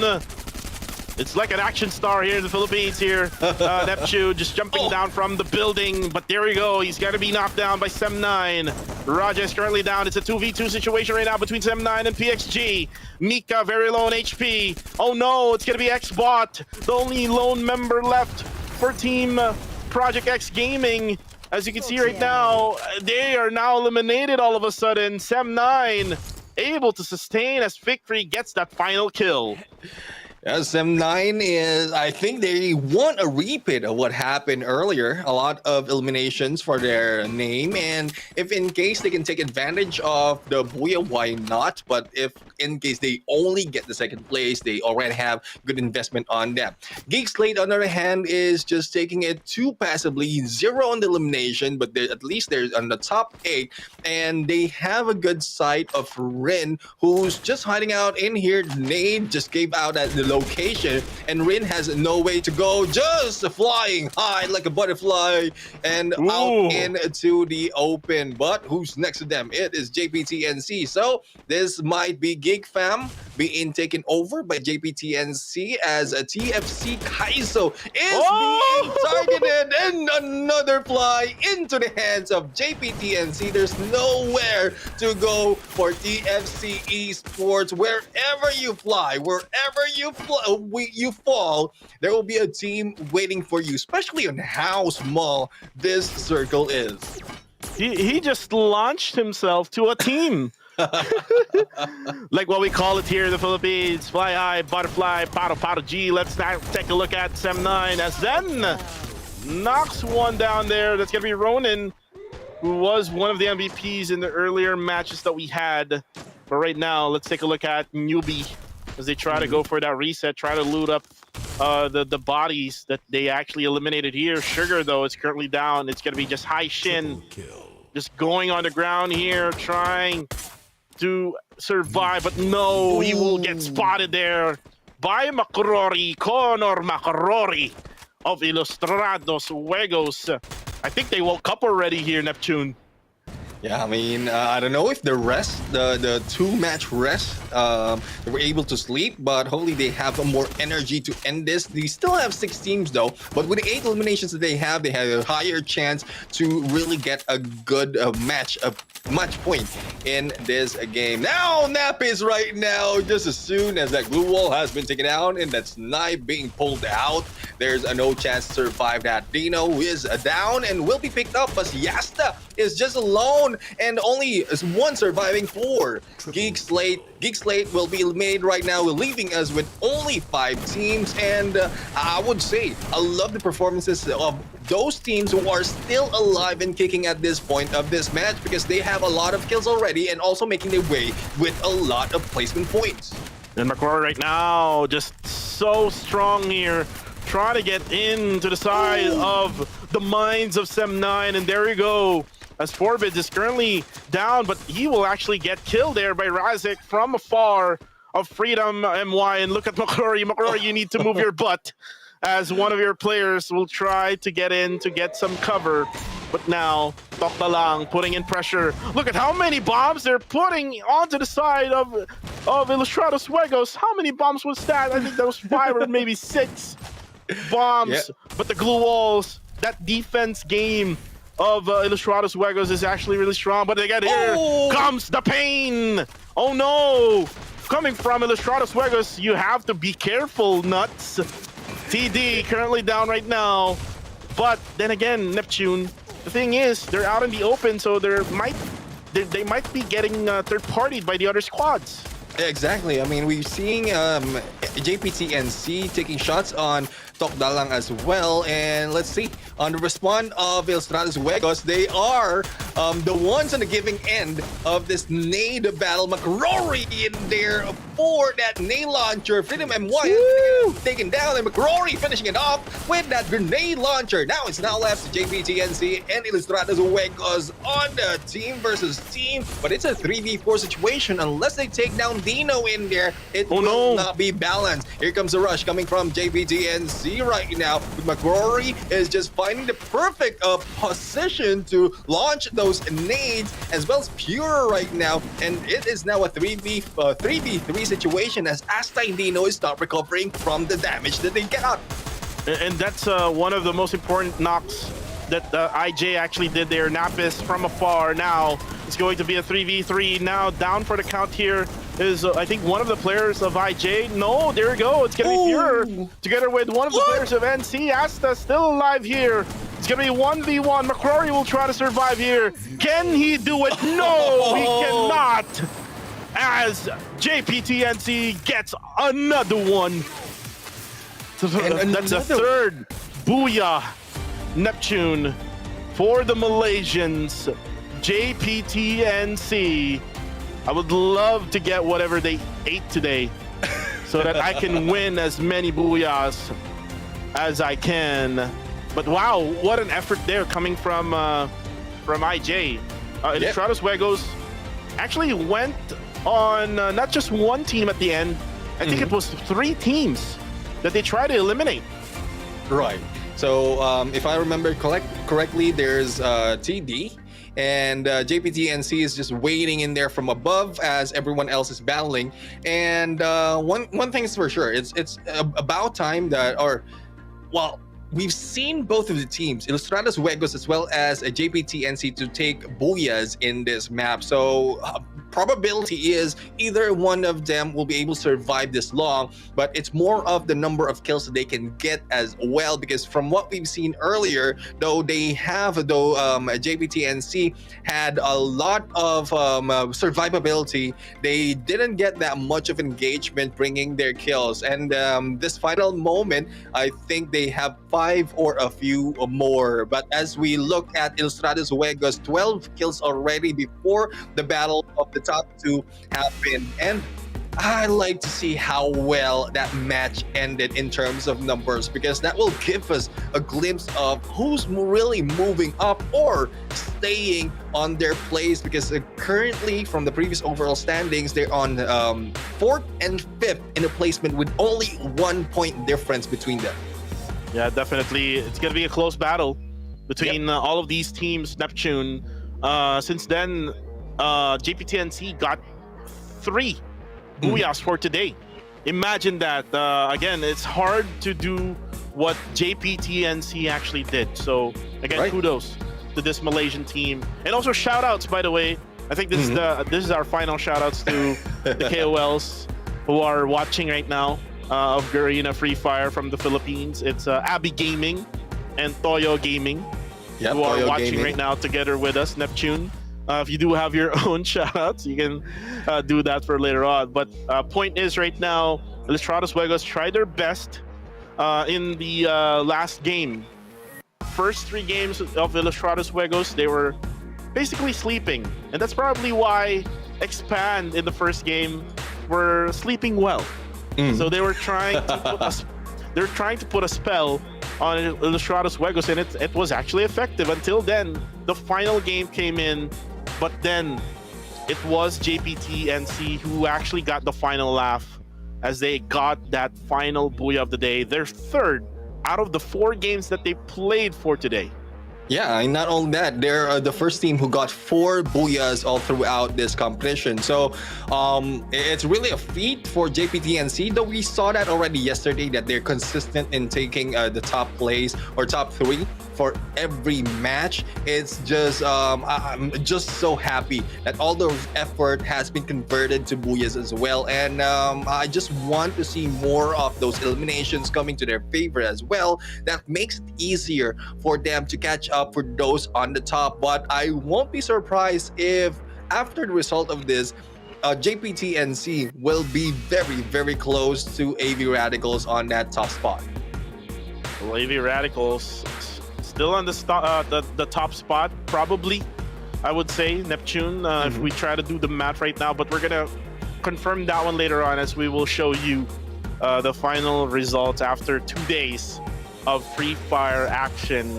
It's been a blast, Neptune, actually, since this is actually my final day of casting for this league, so it's kind of sad and at the same time happy moment for me as we try to, engage as well with our live comment section with the KOLs together with the fans out there. So thank you very much to Garena Free Fire for putting me back in the talent lineup.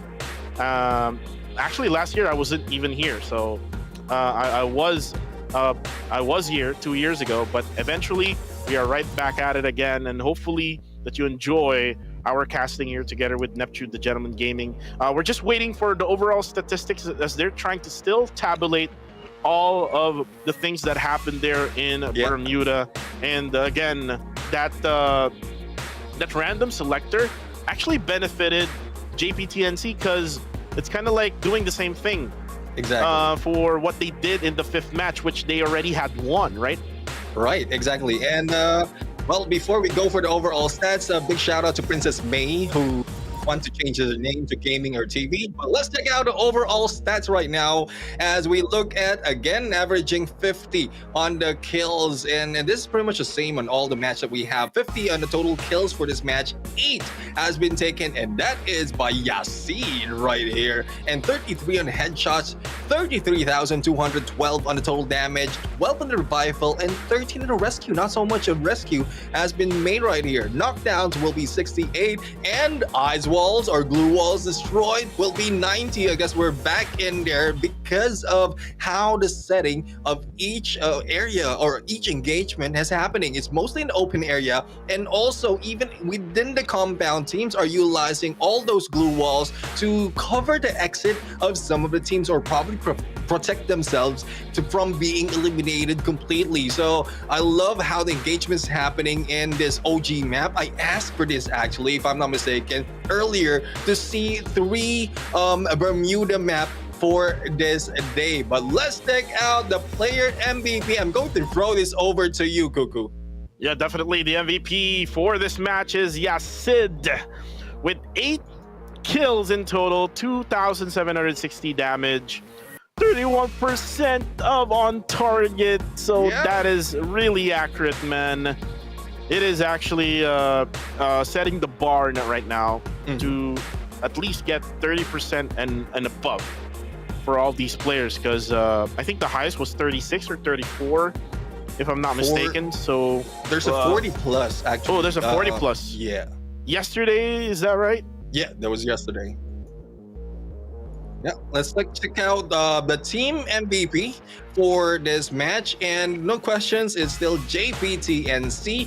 13 on the kills, that makes it 25 on the match point. Their damage is 6,725, and they got 10 assists. And I really love how JPTNC has, I would say, found their momentum from the first day up until today on how to survive a little bit longer. There might be a few of the fluke games wherein they were eliminated mid game or towards the early part, but they're still maintaining the consistency that they have in getting the points all throughout, especially if they drop in onto the Bermuda map.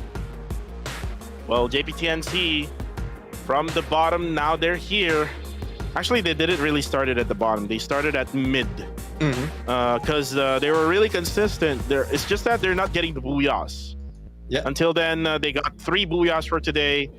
JPTNC just showing us that they can actually try to dethrone the reigning defending champions, which is AVR. As you can see now, the match standings, they are number 1 for this one. 25 points for them, 21 for Ilustrados Juegos, Tok Dalang with 14, Sem 9 with 13, 9 for TFC Esports, 8 for Freedom MY, Geeks Late with 5 together with MAB, AV Radicals, unusual, with 3 points only, 2 points for Pando EWG, Project X Gaming as well got 2, and Quick Reactions with that quick 1 point in the bag. And again, for Quick Reactions, they made some adjustments, especially in the last game.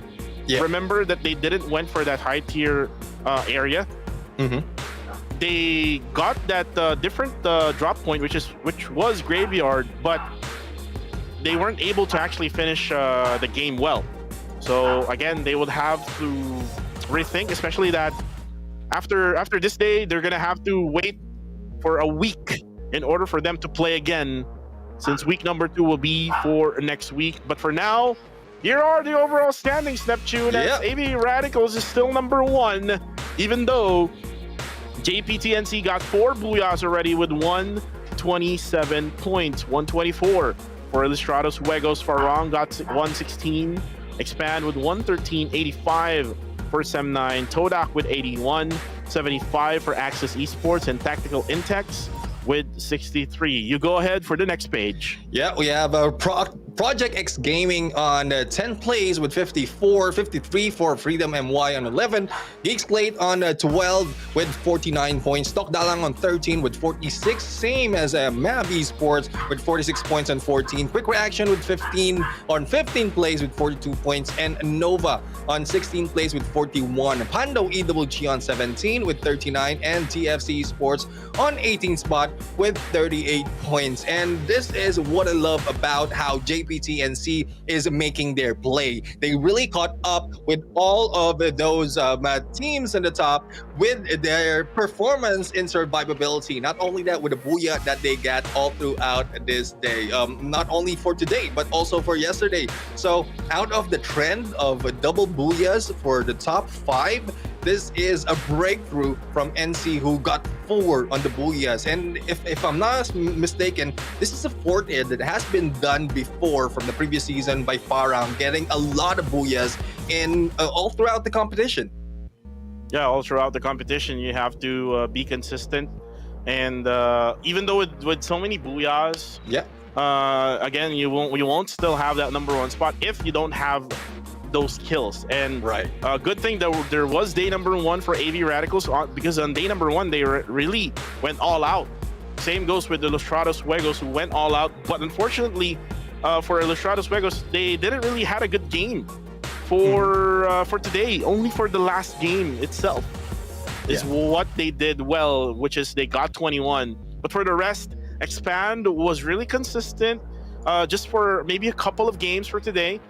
We also have Farang, who actually got that first booyah of the day, which again, they had that consistency, or that momentum rather, coming from yesterday, which they got that booyah in the last game. But for now, let's actually talk about the giveaway code. Guys, you are waiting for this. All you need to do now is redeem this code. It is the Pet Skin Party Arvin MCPS S5 CKSNU5. Today is my last day as well, and today is, if I'm not mistaken, is the last day as well for this pet skin, for the code. So make sure to grab this pet skin right now, which is the Party Arvin. If you do love the color of blue, definitely this is for you. And make sure to get this skin right now, or else someone else will get it for you. Yeah, I mean, I really appreciate having you here at Kuku TV and having you back in the caster's desk. And I really love all the support out there from the comment section, especially on Facebook and YouTube. So hopefully you can get that all throughout this competition, because the teams really need it. As you can see, for those who are cheering on some of the teams, they are also improving. And I love to know the fact as well that some of the teams are watching the comment section, even if there's a little bit of delay on the game's play and the broadcast. They are still watching comment section as to get all those motivation in the chat. So don't forget to engage so much, and let's keep it clean as well in the comment section. No less or not so much of toxicity, so that we can have a lot more of fans who can join us on Green Free Fire. But I guess with all the battle that we've seen so far, we really love how it ended, because so much of great gameplays for the teams who need to catch up, but for those who are on the top 5, they still maintain their game style, their gameplay, and we're still calling out the other teams who are at the bottom of our leaderboard, especially Mab Esports, Tok Dalang, Quick Reaction, Nova, Pando EWG, and TFC, who's currently on 13th to 18th. We're waiting for you to check out the previous game so that you can study as well how the teams are dropping and rotating, so that you can improve your survivability. Yeah, definitely. And lastly, Neptune, since then we're down for the count here with our live stream, I would love to thank again Garina for giving me this opportunity to go ahead and cast in English. Before, I was in the Tagalog broadcast, but then we're now in the new meta for Neptune and Kuku TV. Guys, thank you very much as well for the people watching at home. Guys, we will see you again next week here in the MCPS Majors Season